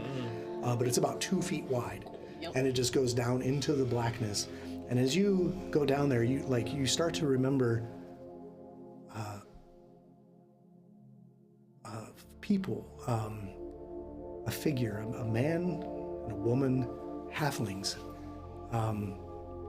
food, dinner, the smell of warm biscuits coming out of the oven, the smell of mashed neeps and fresh food ready. You almost feel hungry. You start maybe like the sensation of like salivating, but you're obviously not. And as you do so, I need you to give me a will save. Oh, shoot. Oh man, Here we go. Good thing I used my. And Amon, as you're watching him look, you almost see like this kind of like vapor come up out of this hole and like start wrapping around Mert's head.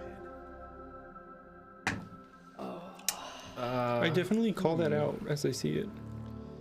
I can just like see like Mert like looking in, and then all of a sudden he's like leaning. Smells of horror. I'm trying to decide if I skullbone it or not. I think I skullbone it. Well, we have 5 minutes left. You skullbone it. You stop that metagaming nonsense. I'm skullbone. You're gonna skullbone the will save. Okay, I'll take 22. it. I'm re-rolling. 22. Okay, that's a good roll to skullbone, probably. It's better. That's Okay. 26. 26 is a failure. Oh no. I mean, that makes sense. You are essentially stupefied too, Okay. as this mind-numbing, like these memories are almost being pulled out of your head. These pleasant thoughts of a time before. Yeah, I'm just totally entranced. As soon as I start to That he doesn't get even remember. latched onto like what those sensations used to be, I'm just totally enthralled. Like to remember, meals with others and enjoying the food and smelling it, and the warmth of the fire, and I'm just sucked in, just totally tunnel visioned. The stupefied 2 will last for 1 hour. Oh my God. Whoa. And as you're looking down, and then the memory is sucked out of your head of something that felt like home.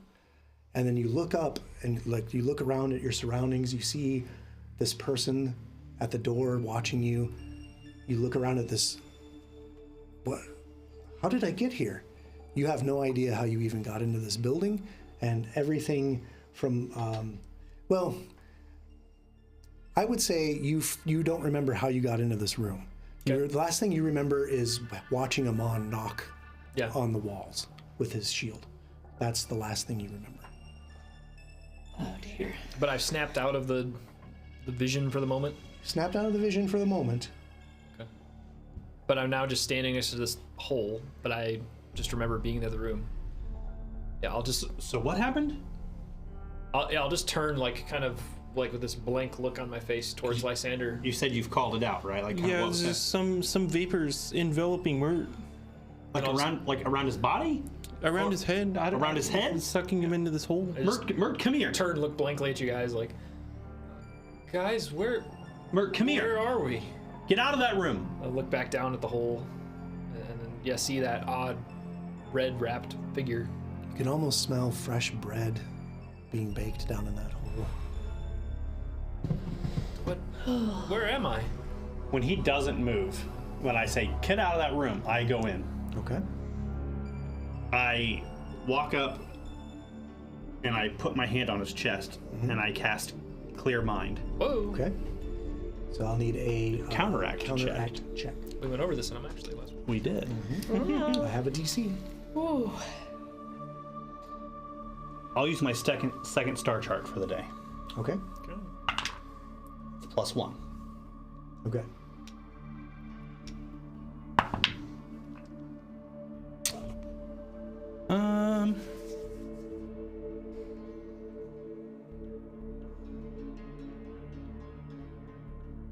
I'll skullbone it. Okay. That sound you hear is the sound of rattling skull bones. Yes, that's the end of Mert as you know it. As he dives longingly into that's way better. So that's 31. 31. Stupefied condition goes down 1. And the memory of how you got in that room still won't come to you. And we'll find out why, maybe, Ugh. next time. Yeah, like I see your hand on my chest, and I look at you, Lysander, what's going on? Did you find him, the man in red? Has he gone? Has he gone? Please tell me he's gone from here. Who is that? Who's speaking? Someone You there. have no idea. As this blue-skinned man comes out of the room. I thought you were getting rid of him. What's the matter? Who are you? What are you doing in Tavia's cabin? Give us a moment, sir. I'll give you plenty of moment. I'll give you a week. Because we'll be back next time. Monday night, 6:30 Eastern, right here on the same channel. We'll be back for the next episode of Bloodlords as they try to figure out what's going on. This is in this cottage. This is not the same cottage where you almost died. This is a new cottage where you're almost going to die. Yeah. Yay! The hell? New Or and not. improved Hungry Cottage. New and improved cottage. But we'll find out next time what's going on here with this strange Yeshua and why he thinks this is a palace when clearly it's not. And see if they can't get rid of this unwelcome guest in red. In the meantime, don't forget to tune in tomorrow night at 6 o'clock Eastern for the Soul Severed campaign as they continue their trek to bring an end to this war between gods. And then I'll be on Barnabas Brushes Wednesday. You can check out the recommended channels below. I'll be painting miniatures for the show, or perhaps for my own collection, or perhaps for commission, or whatever. Whatever grabs me at the moment. Yeah. I'm trying to work through my backlog. This is the year I'm gonna do it. Never gonna do it. You're gonna wind up I with was more. gonna say, That's the didn't you problem. start this last year? Yeah. To work through your backlog? The only way that can be true is if you don't get any new minis. That's true, and I already broke that rule. I already bought 3, like right out with So much for New Year's resolution. yeah. Like I went to the game store after Christmas. What do you expect? Yep. I had money He burning a had hole. gift cards, dang it. Yeah, I had to spend some money. That's right. And what else would I spend it on? But minis. That's right. Paint. Paint, right? I've enough paint to last me 2 lifetimes. But yeah, I'll try to get rid of the backlog. The 2025, I painted 179 miniatures. Wow. Wow. That's incredible. Which was not my goal, but I have set a new goal for 2026, and I'm already 5 in. So it's Well, going for you. well so far. what is your goal? Well, I don't want to tell you because then I might jinx Then we myself. might have to Right. hold you to it. Yeah. like Maybe that. I need That's somebody to hold me accountable. I don't know. I'm shooting for 250. Wow. All right. I think you do it. That's my goal. I did get close 2024, but with the advent of speed paints, I was like neck deep. I was like, yeah, here we go, speed paint time. Anyway, enough about that. Yeah. Thanks for tuning in, everyone. Be sure to, if you haven't already, to subscribe on YouTube, follow us here on Twitch. Be sure to check out the Discord, check out the website, check out the Patreon if you want to support us financially there. And we're going to get right back to it next week. I can't wait to see what you guys uncover in this dreadful, dreadful cottage. Until then, good night, everyone. Thanks for popping. See you on the next one, guys. Good night. Good night. Oh man. Mert's in for a doozy. Okay, so did I only suppress the one, or like why did I only remove 1 from him? So does it remove the entire? Yeah, it takes the whole condition then away. You would be all the way down the track. Okay, I wasn't going to say anything because I was like, I think I'm pretty, because I just looked it up. If I made the counteract check and I succeeded, Then the whole condition thing is gone. off. Okay, yeah, then the whole thing is off. But the memory's gone. Loss. God is damn still it. There. It's for you. No. Yeah, and the rank spell that you cast, Clear Minds, does that affect what rank, whatever that thing did? There's a set DC Okay. for this, yeah. So it's already kind of baked into the thing. Right. Yay. But if you're counteracting like a rank 1 spell, Yeah, I was trying to get you your memory back. Shit. with a success, that would only be rank 1. Not a spell. Right. Well, yeah, it's that whole level to rank conversion situation, Yeah. right? So if For sure. It It's has a level very 8. specific